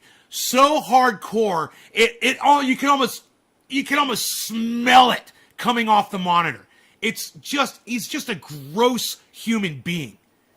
In October 2017, he's vulgar. This research article Fucking hate him. published by a team of ecology and entomology experts from Germany, the Netherlands, Listen and how the UK. from Germany, the UK. It reported the findings of a 27-year field study of European insect diversity. So matter of fact. And it said this. It said this. The mankind's going fucking extinct! All right, you dumbass! You don't talk about it like this. Oh, look, we're all going to die. Oh, look at this little report. It says that we're all going to die. And, really? Our analysis estimates a seasonal decline of 76% and midsummer decline of 82% in flying insect biomass over the 27 years of the study. Then in 2019, the Intergovernmental Science Policy Platform... Did you guys catch what he just said? Listen to it one more time, because he's such a fucking douchebag. You know, he reads it to you verbatim instead of just saying what he just read. You know? The Netherlands and the UK. It reported the findings of a 27-year field study of European insect diversity, and it said this: our analysis estimates a seasonal decline of 76% and midsummer decline of 82% in flying insect biomass over the... Right. Yeah, words. We've lost 3/4 of our insects. We've lost 3/4 of our insects. Now, cuntbag doesn't want to just say the fucking words to his audience. Yeah, he'd rather read the technical jargon so, you know, he doesn't have to get too fucking into it. I'll just read it explicitly what it says, and they'll know by what I say. People aren't picking up on that, you dumbass. You know what the average YouTuber's IQ is? It's like 3! You gotta tell these people what the fuck's going on, you dumbass! The 27 years of the study. 27 then in 2019, it was only a 27-year study, and we found out that we lost 3/4 of our fucking insects. But I'm going to keep talking like this because I've got a teeny, tiny little penis. And this is how people with teeny, tiny little penises talk. Dude, I feel so sorry for your fucking wife. Holy shit. Science policy platform on biodiversity and ecosystem services, or IPBES. You know, published... how do you tell your wife that you love her, bro? Are you passionate about anything? Do you have a fucking feeling in that cold, dusty skeleton of yours? And your bald fucking head?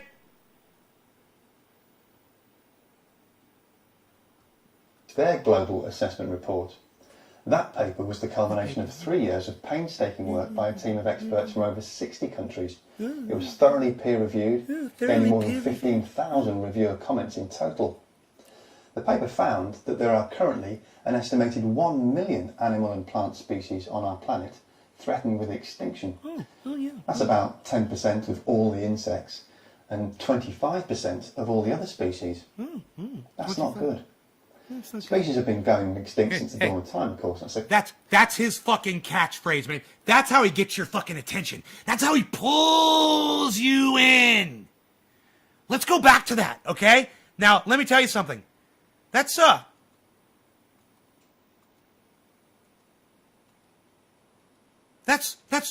real fucking, that's really gonna grab you by your balls and make you fucking pay attention. Sit up and fucking listen, huh? That's not good. That's not good. That's not good. That's not good. That's not good. That's not good. That's not good. That's not good. That's not good. That's not good. I mean, could you understate it any more? Could you trivialize it any more? That's not good. That's not good. That's not good. That's not good. Oh, is it not good? All of mankind is going extinct. Every fucking goddamn animal on the planet, every plant, it's all going extinct, and that's not good. Yeah, that's not good. This is the problem. Even the people who understand this shit don't treat it with any passion or with any care. Like, they don't give a fuck. He's going to use this information to get more viewers and to boost his goddamn YouTube channel. But does he really sound like he actually gives a fuck, or that he's trying to get people's attention about this? I mean, you want me to give him credit for uploading the information? Bro, we've known about this shit for fucking years! And I've been yelling at this fucking douchebag to say something about it! And he's been ignoring me in his comments. Hey man, why don't you tell everybody how we're going extinct, bro? How about that? Hey, why don't you tell me about all the fucking earthquakes I get from your fracking? You douchebag! Species have been going extinct since the dawn of time, of course. That's a completely normal part of Earth's evolutionary process. But the rate of extinctions we're witnessing now is unprecedented in human history. Now, you might be thinking human history. is unprecedented in human history. Oh, it's unprecedented. Is unprecedented in human history. Oh, it's unprecedented. Is unprecedented in human history. Is unprecedented in human history. Is unprecedented in human history. Unprecedented, unprecedented in rate of extinctions we're witnessing Earth's evolutionary process. But the rate of extinctions we're witnessing now is unprecedented in human history. Now, you might be thinking that's all a bit sad and unfortunate and everything, but that it's not really something that affects you directly in your day-to-day life, nor is it something that you could personally have any effect on. The trouble is, the consequences are a lot closer than most of us realise. He seems so passionate, concerned about it. Global food crops, including fruits I want to punch this motherfucker in his face. Crops like coffee, cocoa, and almonds rely on animal pollination. If we lose the pollinators, we lose our food crops. Teresa, hippie chick, cheers. The species that we share the planet with and the natural processes that they drive. He's not turtling enough. Sustain air quality, fresh water, and healthy soil. Now I know you said that with sarcasm, forename guy, because he is fucking king of the turtle. He is Yertle the turtle, bro. He is the turtle. He's the turtle king. And they regulate the climate. That was a good one. The ecosystem He's not turtly enough. And soils capture about 60% Cheers to that. of human carbon emissions. Hey, happy 420, ladies. Going up into the atmosphere. But as this December 2020 European Union study points out, we humans are now changing that climate and those ecosystems far faster than they can keep up with. That report said this: deforestation and the shift of natural areas to human-dominated areas result in large-scale loss or degradation and fragmentation. I got a gas bubble. I can't habitats smoke. and wildlife populations. It's killing me. The increasing human encroachment I got a bubble. in fragmented natural areas, including I got a bubble in livestock my grazing, goddams. promoted Right higher here. contact rates Feels like somebody stabbed me with a knife while I'm trying to hit this. vectors with domesticated Okay, here we go. animals Let's try it and again. humans. As part of the 2015 Paris Agreement, governments around the world all pledged to put in place nationally determined contributions, or NDCs, towards keeping the mean global atmospheric temperature to well below 2 degrees Celsius above pre-industrial levels, with a more ambitious target of 1.5 degrees Celsius. That ain't gonna do shit. That ain't gonna do shit. Shut the fuck up, dumbass. Those pledges were updated in 2020, but they still put the world on track for about 2.6 degrees Celsius of warming, with about a 66% chance of limiting warming to 2.8 degrees. Some way off where they need to be. And the world is some way off even meeting those targets. He's such an According to this asshole. very recent Oh, some analysis way by off. the Climate Action It's somewhat Tracker, a in the little absence of policies, global warming is expected to Warming. reach 4.1 to 4.8 degrees above pre-industrial levels by the end of the century. End of the century. That means our kids and grandkids will face those changes within their lifetime. 5 degrees Celsius of warming was enough to pull the planet out of the last glacial period 12,000 years ago. And it'll certainly be enough to completely wreck our global food systems and make large parts of the planet uninhabitable for human beings. And that's really, really not good. Metaphorically speaking... Oh, he stepped it up! He stepped it up! And that's really, really not good. Oh, I'm listening now. And that's really, really not good. No, it's not. And that's really, really not good. Oh, every goddamn creature on the planet dying. Really, really not good. That's really, really not good. And that's really, really not good. I mean, the double really, man. He's really stepping it up. Do you guys see why he's an asshole now? And I'm not crazy? He's literally saying, he's always on his channel. If you guys only knew the backstory. He's always on his channel talking about these technologies that are going to save humanity. And they're going to go way 500,000 years into the future with this fantastic technology. And like, how are we going to do it with this going on? Why don't you talk about this? Why don't you ever fucking talk about this? Why are you talking about all these batteries and this water technology and all this fantastic new shit, coming out? You got all space and all these things. We're not even going to make it fucking 10 years, motherfucker. You haven't even looked at climate feedback loops yet. I mean, certainly he discussed them on a upload that he did. I guarantee you, he discussed climate feedback loops, but he never put it all together because I guarantee you, he's got kids and grandkids. So he's got a blind spot, which is what I've been screaming at him about for fucking years, dude.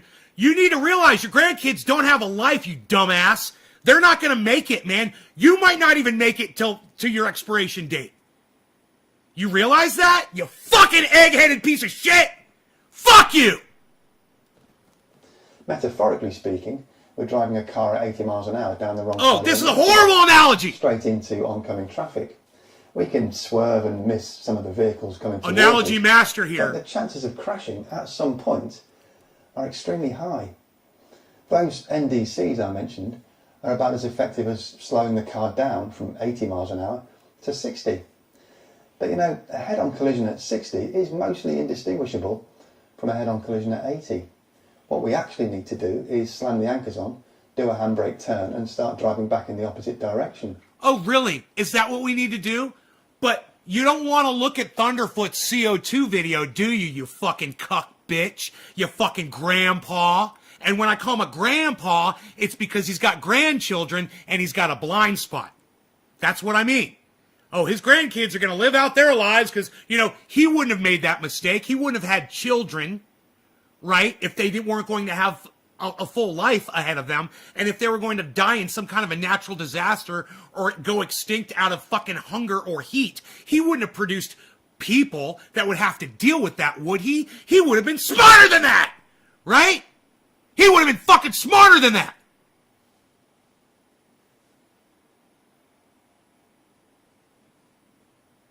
But I digress, because I don't know if he's married. I don't know if he's got kids. I don't know if he's got grandkids.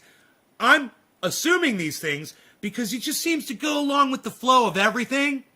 And, you know, having a wife and kids and the whole married life and all that shit and raising them and putting them through school and all that. That's what society deems to do. And he's an indoctrinate. This is a fucking indoctrinate, 100%. I got to remember that, metaphorically speaking. I got to remember that, Jay Hill, and add that to when I'm talking. It's perfect. I should write it down.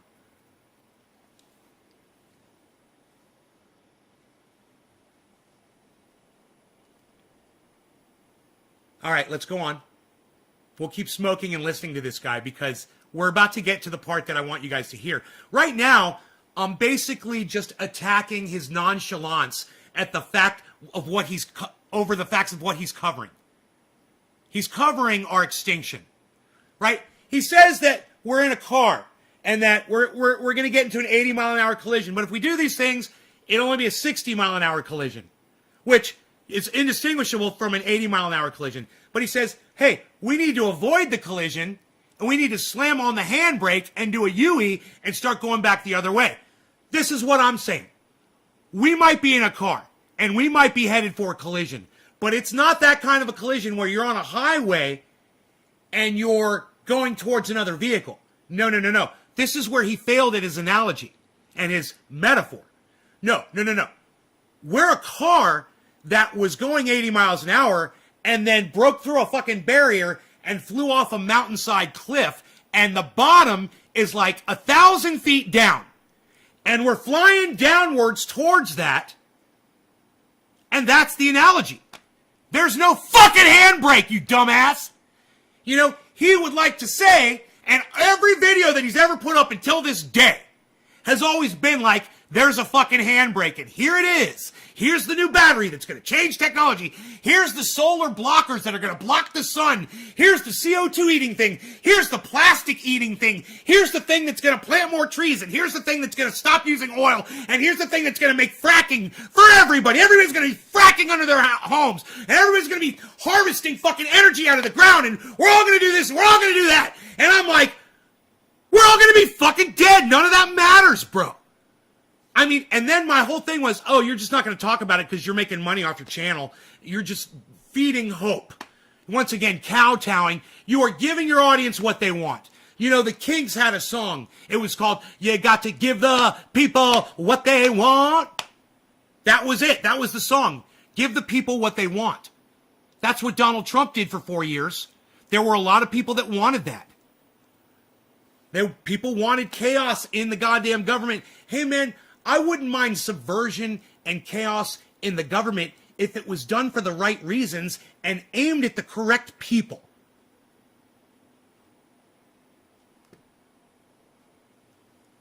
You know, I say this about the Capitol riot. If they were there for the right reasons, I would have fucking supported it. If they were there for $15 minimum wage, if they were there for Medicare for all, if they were there for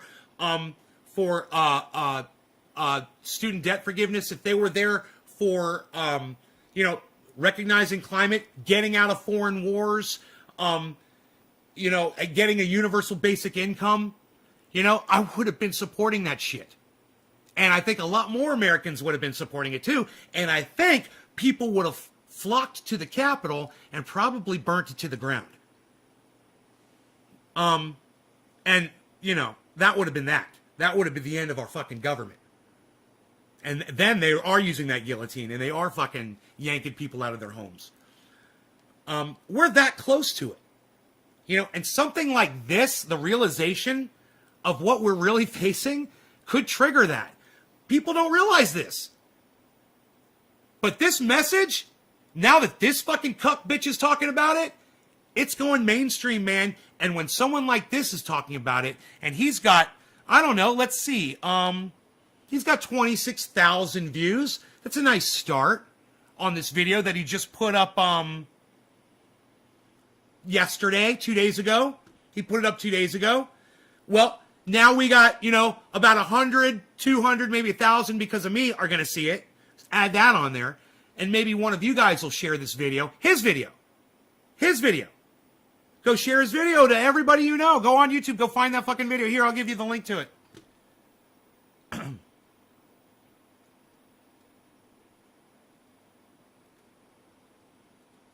Here's the link. Hey, Luke. There's a link to the video. If you're not on Facebook, you can grab that link and you can share it all over the internet. I believe we can impact the environment, but we won't be able to destroy the planet short of nukes. But I also believe you should do what you can to help your fellow humanity. Fixing shit years and years and years ago. No stopping now, bro. Stopping. It's already fucked up plastics in our waterways. Plastics could be dealt with. We could get the plastic out of the water. We could. There's technology, man. We could totally filter the waters. We could do that. But the things that we have problems with, we can't help, like the CO2 and the heat.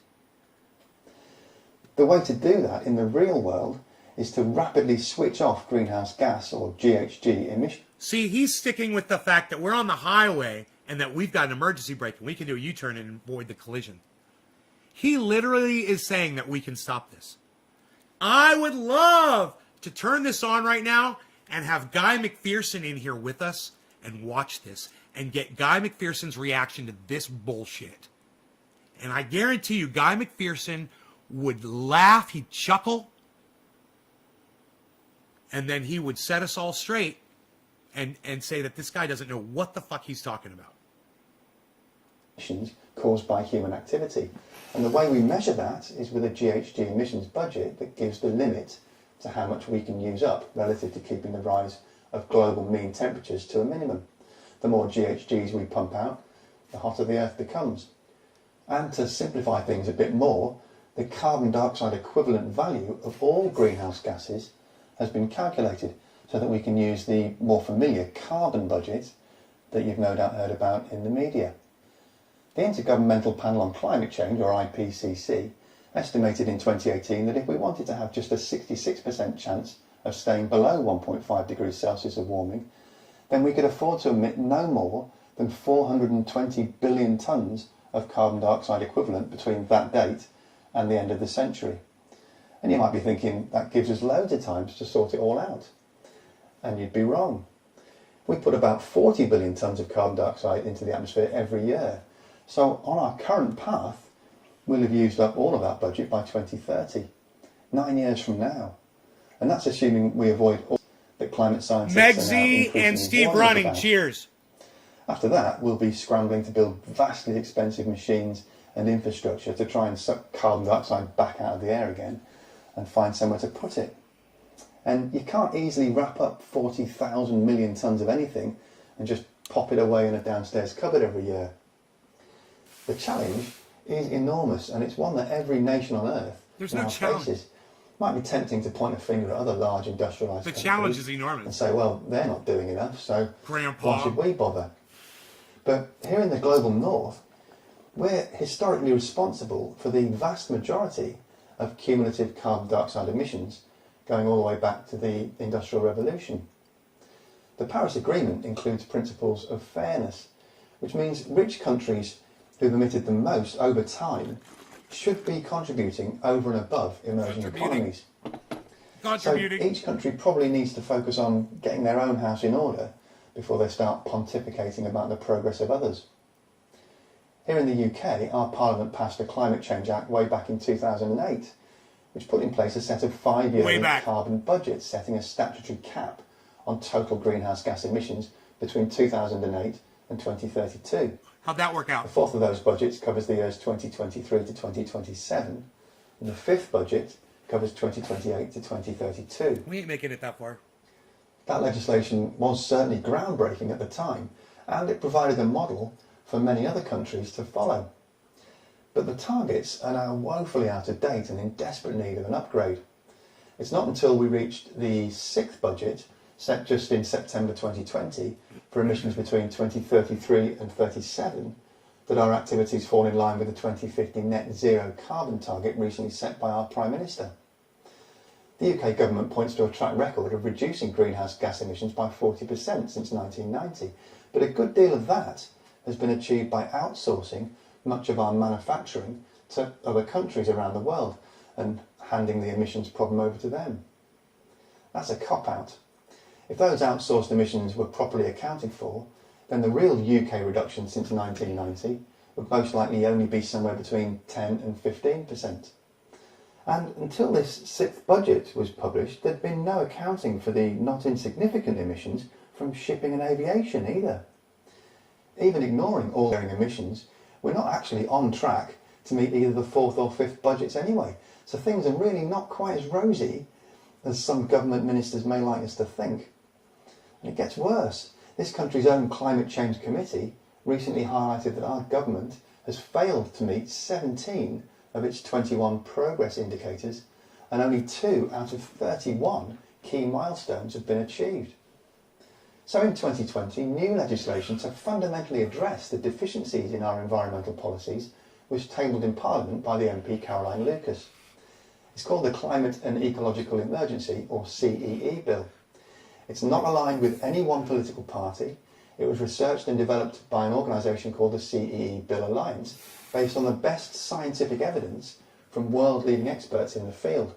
It goes way beyond party politics, and it could serve as a blueprint for all advanced economies. It's got 3 main goals. The first goal is to ensure that the UK sets and meets targets that genuinely contribute towards limiting atmospheric warming to 1.5 degrees Celsius by reducing overall greenhouse gas emissions as soon as possible. The target... That's all bullshit, so I'm skipping it all.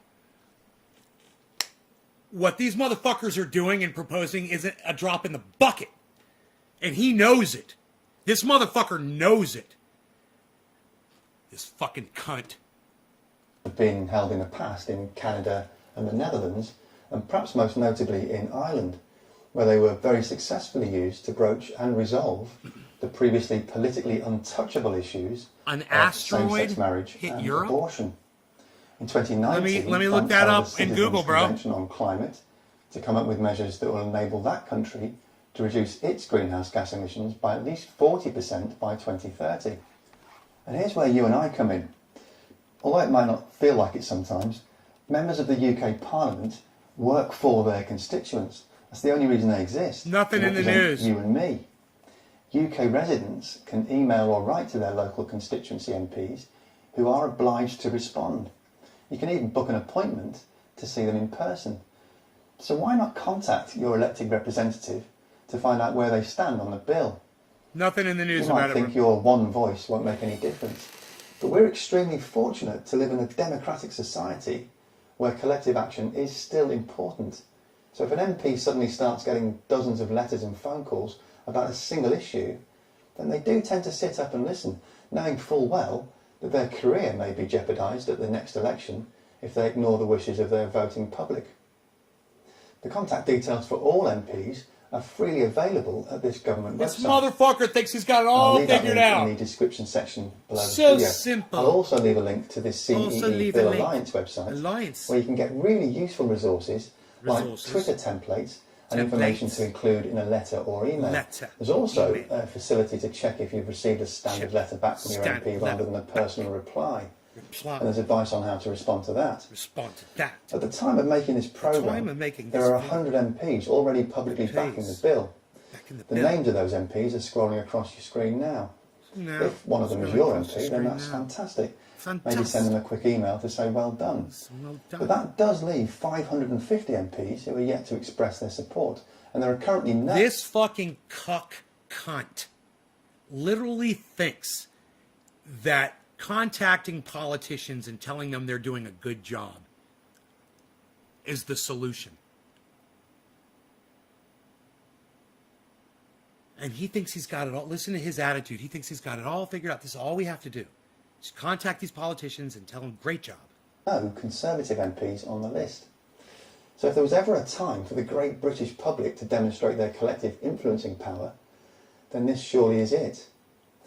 One of the most common questions I get asked on this channel is, what can I do as an individual to lower my carbon footprint? Contacting your MP on this issue is one of those things. It'll cost you absolutely nothing except a few minutes of your time, and it could just make the difference between climate nature success and catastrophic failure. Wow! Wow! Dude, did he really just say that? Yes.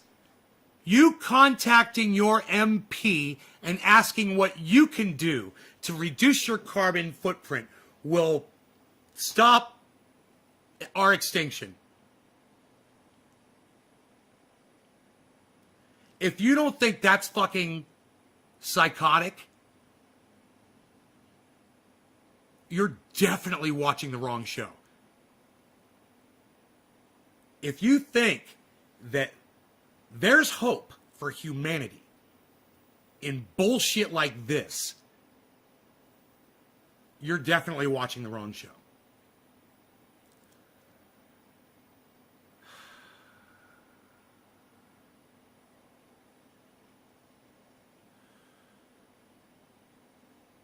Hey, Trini Orca, do me a favor. You know nothing about climate change. Do not engage me on my show about climate change. You don't know it, all right? So don't fucking talk to me about Earth cycles, and don't talk to me about they use global warming. Just don't do that shit, all right? It's not like this is a subject that you can pontificate on, and you're acting like you can. Please. You sound like fucking Donald Trump. Oh, the earth warms and it cools, and it warms and it cools. You sound like fucking Donald Trump right now, bro. Another idiot who knows nothing about climate. But he's the president of the United States, so he's gonna pontificate about it. You know? Fucking I'm out of coffee! Thank you, Sean. Love you, brother. Yeah, I know my audience really well. But if there's one thing I know more than my audience, it's fucking climate change, because I pay attention to people who talk about it. I pay attention to doctors and professors and scientists, literally people like this, all kinds of people. I get my information from all over the fucking internet all the time. We're fucked. And the fact that this cuck bitch is even mentioning it is massive proof, because he doesn't like to talk about negative shit on his channel. He likes to hide the fucking the sausage being made, so to speak. He loves to talk about fracking, but he doesn't like to talk too much about the earthquakes or people like me that have to deal with them. I think someone put goddamn lava in my coffee, bro. I think I'm drinking straight fire out of the earth's crust this morning.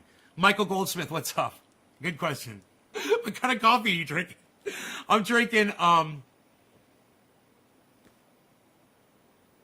Pete's French roast. Love it. Fucking love it.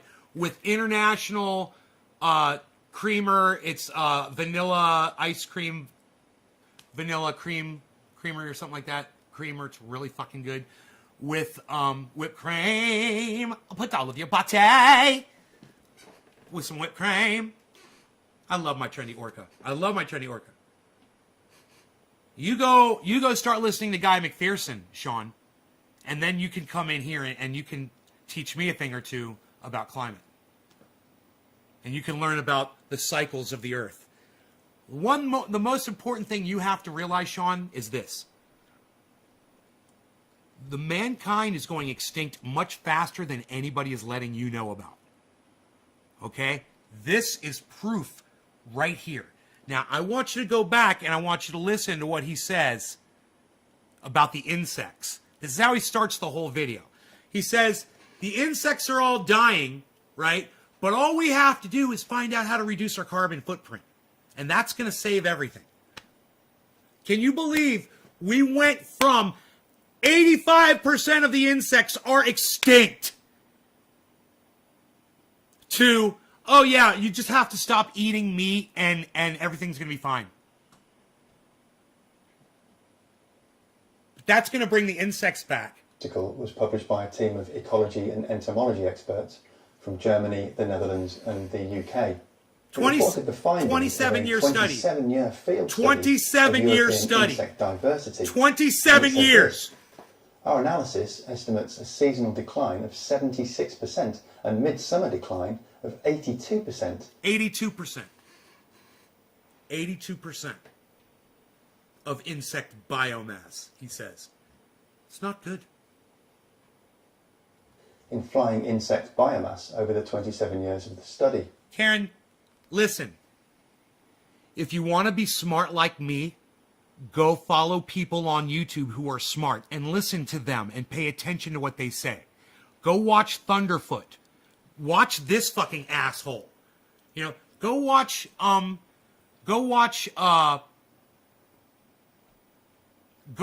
Guy from Coin Bureau. You know, go watch Kyle Kalinske, that fucking cuck bitch that we were talking about at the beginning of this show.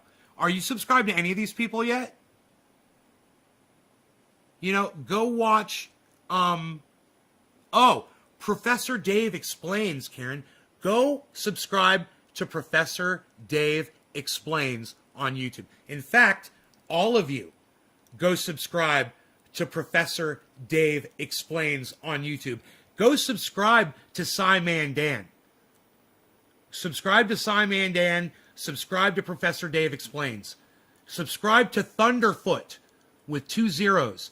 THUNDERF00T. Write this down, Karen. You don't have to wish that you're smart like me. You just have to apply yourself and start listening to people who are smarter than you. You know? Instead of fucking getting caught up in my personal shit like you do, listen to what I'm fucking talking about. Stop objectifying me and start listening to what I'm fucking saying. And then go research it and go listen to the people that I listen to, and then go listen to other people with different perspectives. You know, go subscribe to people that I'm at odds with, like Tim Black and Tim Pool and Ben Shapiro and Candace Owens. You know, and listen to their skewed bullshit and H.A. Goodman and listen to his skewed bullshit.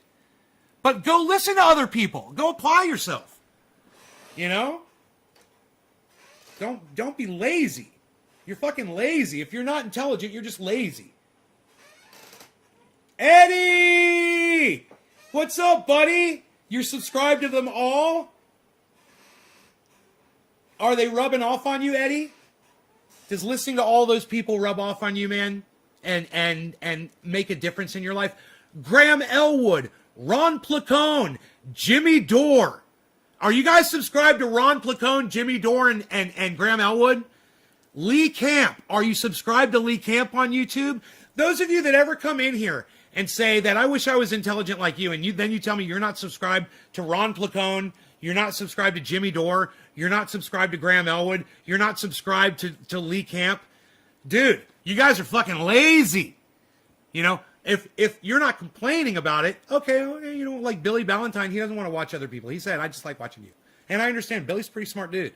Billy's got it going on as far as intelligence goes. and other shit too. So I'm not worried about what he's watching. When somebody comes in here and says, I wish I was smart like you people that feel that way, you could be, man. Listen, go watch David Pakman. I fucking hate him. But you know what? He's an intelligent guy, and they speak intelligently, and they'll bring you news, and you'll get smarter. Hey, man, listen to Professor Dave Explains. You'll hear all kinds of words that you've never heard before, man. I do, constantly. I'm like, well, there's another word that I've never heard before. I might have to go look that up. And then go look the fucking word up. And educate yourselves. Take the reins, people. Or I could just be a cult leader and say, oh, you don't need any of that, Karen. Just listen to me. I'll guide you. Just listen to everything I say. And you know what? I'm guilty of saying shit like that before in reference to certain things. And I apologize now for ever saying that. I'm going to try to never say that shit again.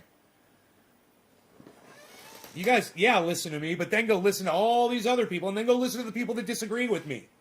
Listen to people that I fucking hate.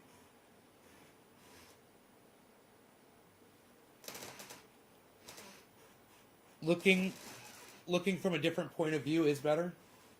Right, Eddie? I agree, Nate. Take initiative, and you could improve so much. Right, Eddie? Take initiative? Dude, I think I'm going to cry right now, bro. Fuck. Yup. Karen, take initiative, like Eddie says. You guys, you're your own best stewards. Okay, Google. Steward definition. Here's the definition of steward. A person who looks after the passengers on a ship, aircraft, or train and brings them meals. You're your own best steward. You're your own best advocate. You are your own best educator. And it's all at your fingertips on Google. Between Google and YouTube, you got everything you need. You've got everything that you need. And Professor Dave Explains, and let me tell you something. They're always talking about Skillshare.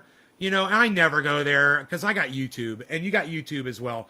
But, man, you've got YouTube, guys, and it's free. Those of you who want to pay a little money and go get Skillshare, which is not expensive, you can go on there and learn skills and shit. You can have people teach you shit while you're vacuuming you're doing the dishes, and turn up put your earbuds in and listen to someone tell you what, explain a subject that you have no idea about, but that you're interested in, you want to learn about.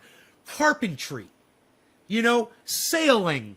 You want to hear someone speak about ballooning. You want to hear someone speak about how to play chess, or you want to learn how to diversify in stocks. You want to learn about brain surgery. What's brain surgery? How is it performed? I want to study that. Anything that you could think of, you could get a lot of information. I'm not going to say you're going to be a competent expert by the time you're done, but you're going to have a really good understanding of it. And I guarantee you there's a lot of brain surgeons out there on the internet that have put plenty of information out there for you to grab a hold of. Of every subject that you could possibly imagine. People are passionate about it, so they put it on the internet. Right? It's there, man. It's all there for you. Don't be lazy-brained.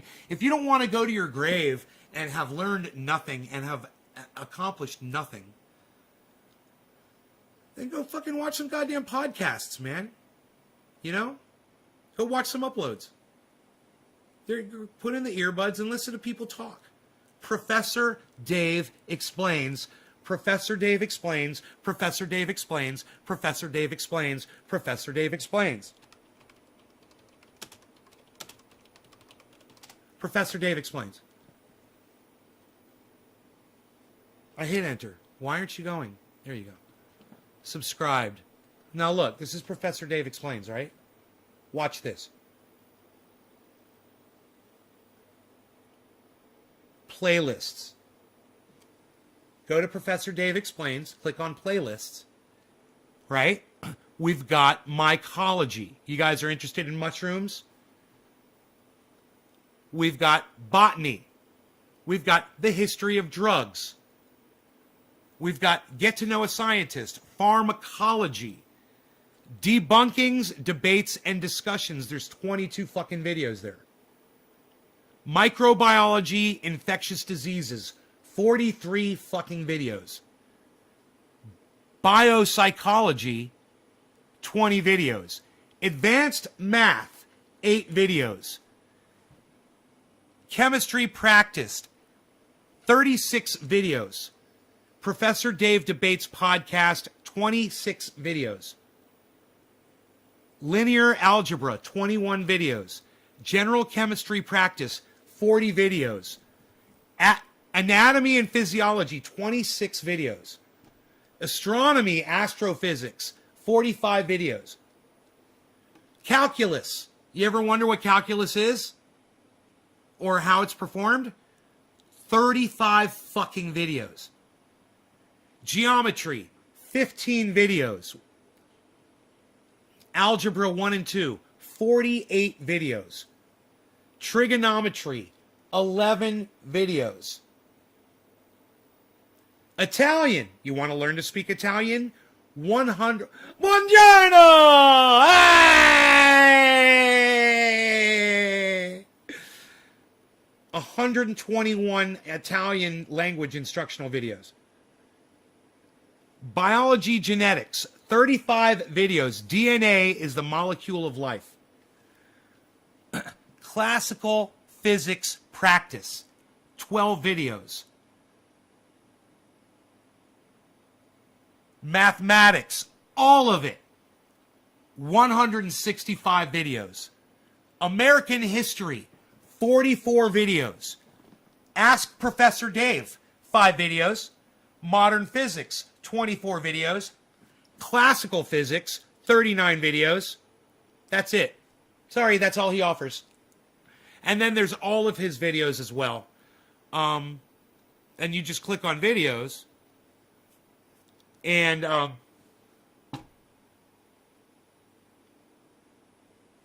look, I'll go full screen here with him so you guys can see, okay?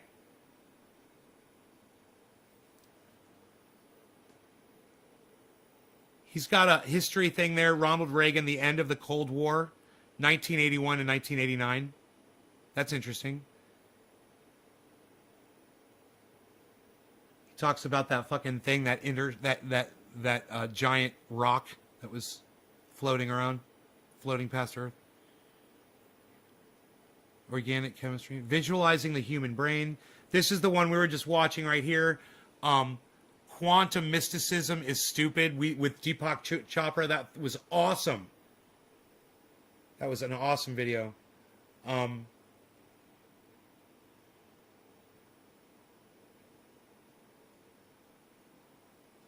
Wow, man, this guy really works his ass off to put these videos out. He puts out quality podcasts and uploads. Quality stuff, guys. He's funny, too. If you really listen closely and watch his videos, he's fucking funny. You know? Ebola virus. Wow, 7 minutes and 19 seconds. Plant tissues. Flowering plants. 7 minutes. Ferns, the emergence of roots and stems, 4 minutes and 42 seconds.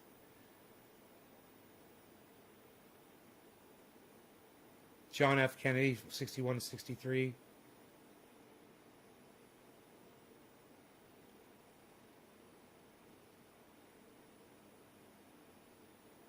Smallpox, plant cells, hepatitis, organic chemistry, Schrodinger equation,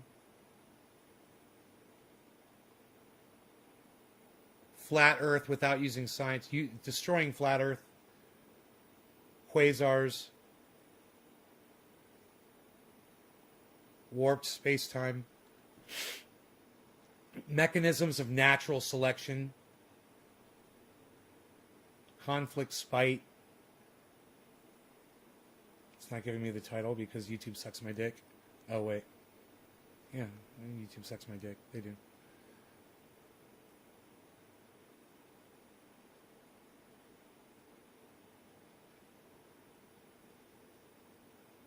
Entomology.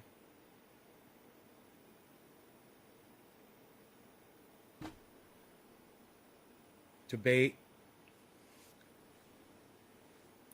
The future of, not giving me the title because YouTube sucks my dick. The future of car batteries. The future of car batteries. A debate about the future of car batteries. Legionnaire's disease. A challenge for Mr. Kent Hovind. He's such an asshole. The science of cremation. Huh.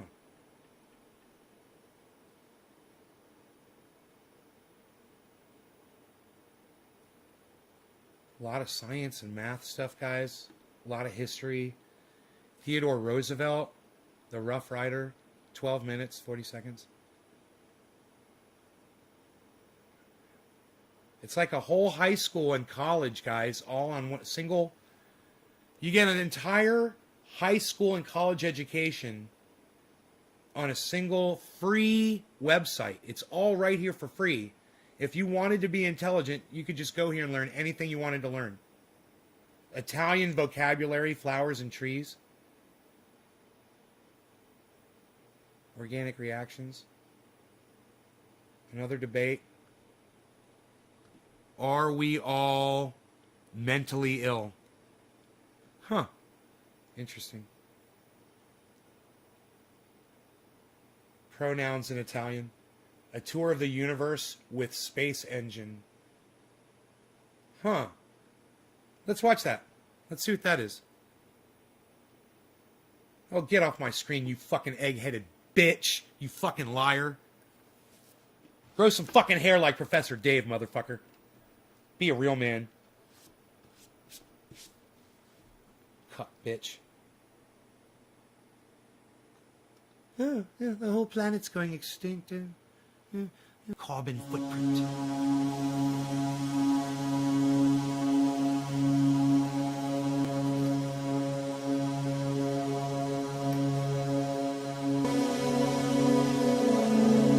Dude, I hope I don't get in trouble for copyright here. I don't know what this is. It's your music.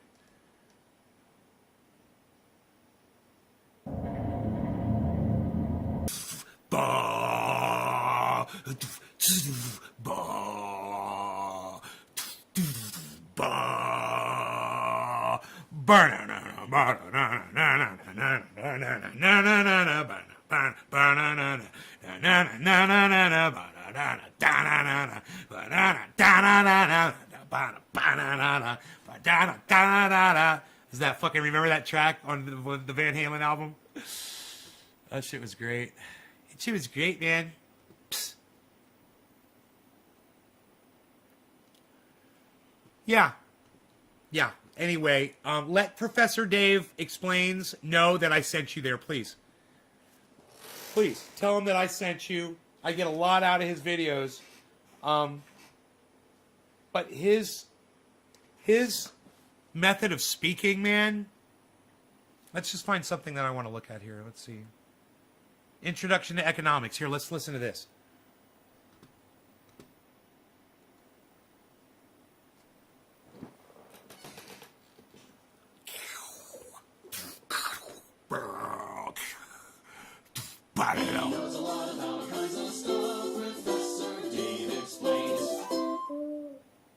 Over the past few centuries, human civilization has grown exceedingly complex.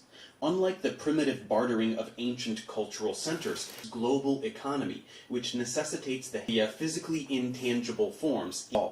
So what does it mean?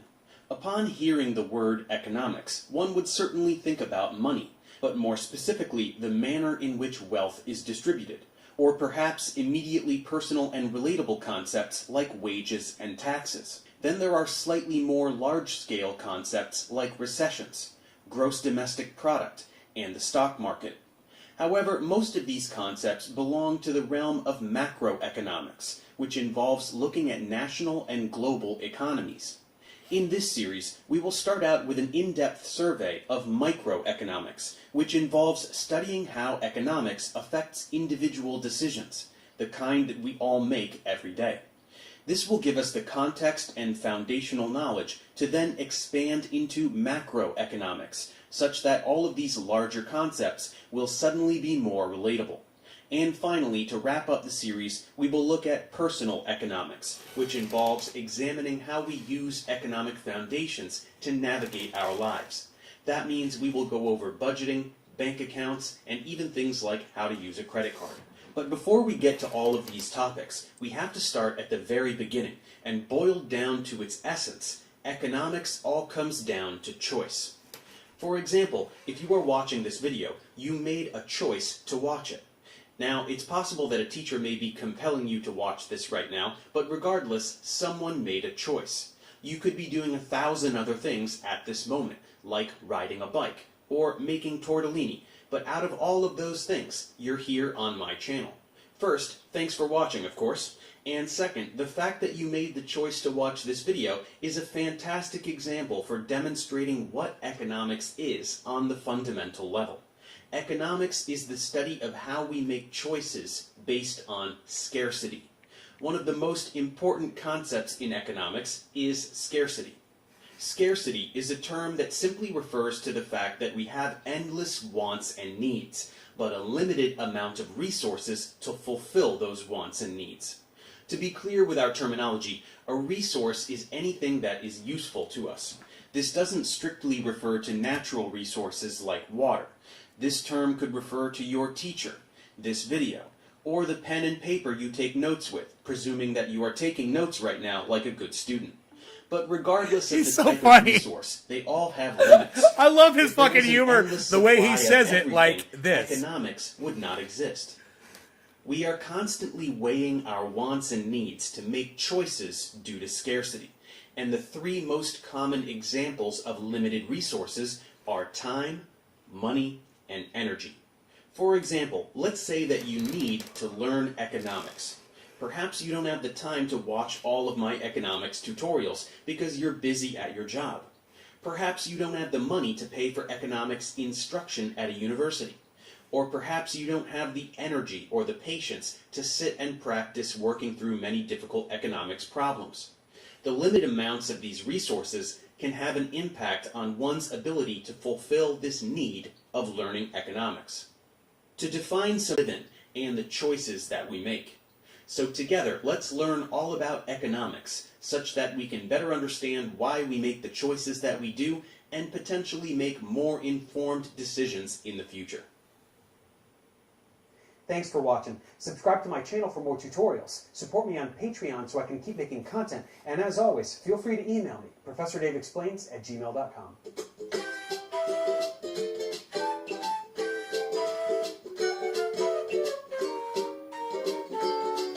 I'm gonna email him.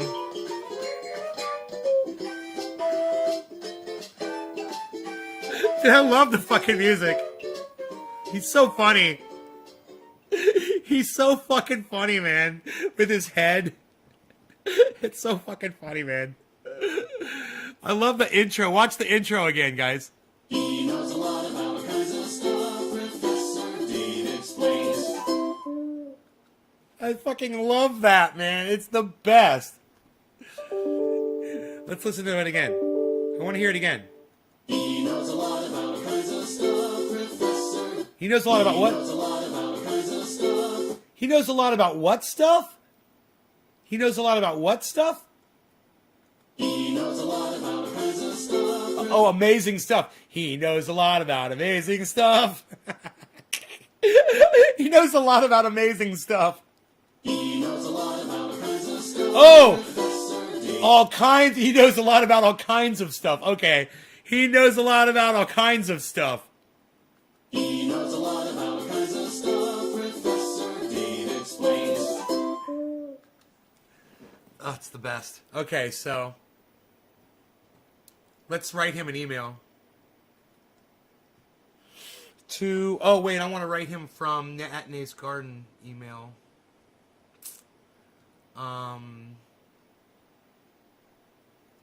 Yeah. use the right email out. There we go. There we go.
Okay, so I wrote him a nice email, and I am going to ask him if he wants to do an interview. I said, would you do an upload on the medical uses of THC, not CBD? I invented a pain oil, and it consists of 98% coconut oil, 1% peppermint oil, and from 0.6 to 1% activated THC oil. It has over 50 uses, is doctor recommended, Jimmy Dore's doctor. And you can see the list of uses at triageoil.com. Just scroll down. I would love to interview you on my podcast as well. And I'm going to go on I've got the uses right here on my desktop. And I should be able to grab, let's see here. Triage oil uses, and I'm going to actually give him the uses. Here we go.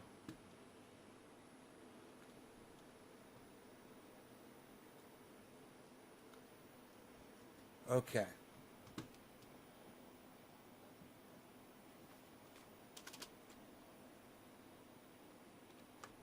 Okay.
whatever. I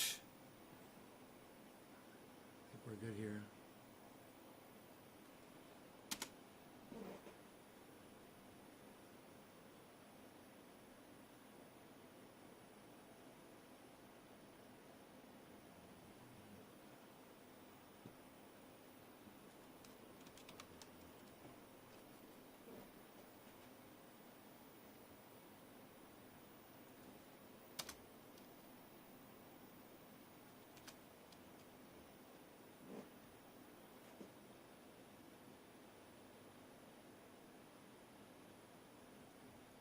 Okay. I think we're good. I checked it several times for misspellings and stuff. It seems good. He's a professor, man. I don't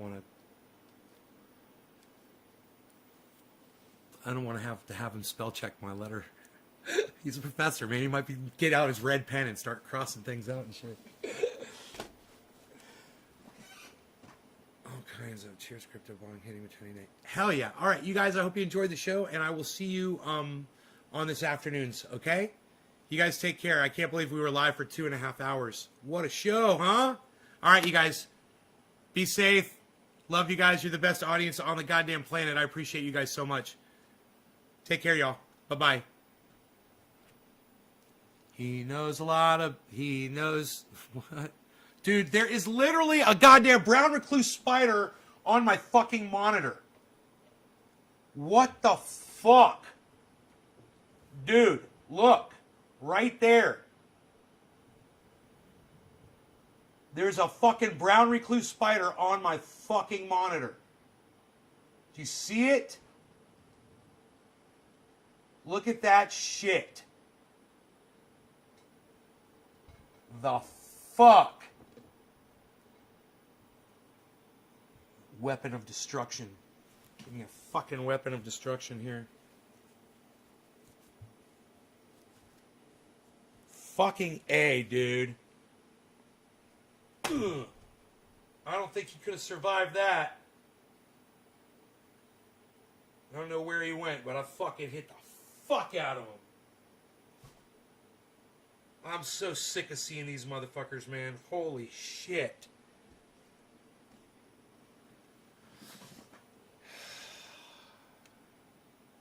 Alright, bye guys.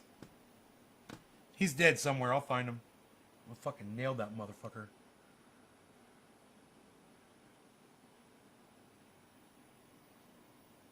That's a one thing. I won't kill a black widow spider.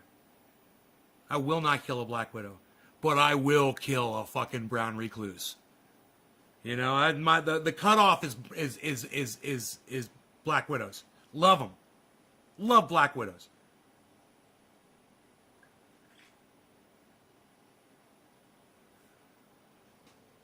But brown recluse spiders have got to die, all of them.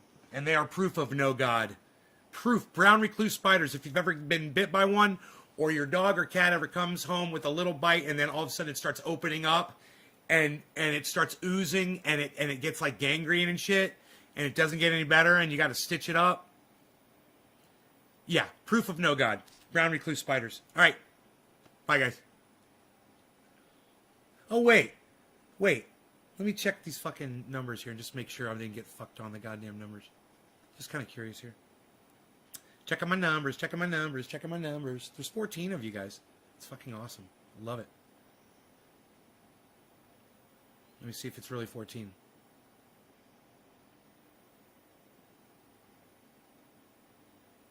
It's not loading. Isn't that funny? It says 0.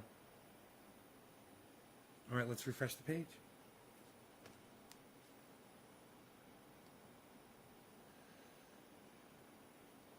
Cheers to the spider. Fuck that fucking spider. Oof. 14. All right, bye guys.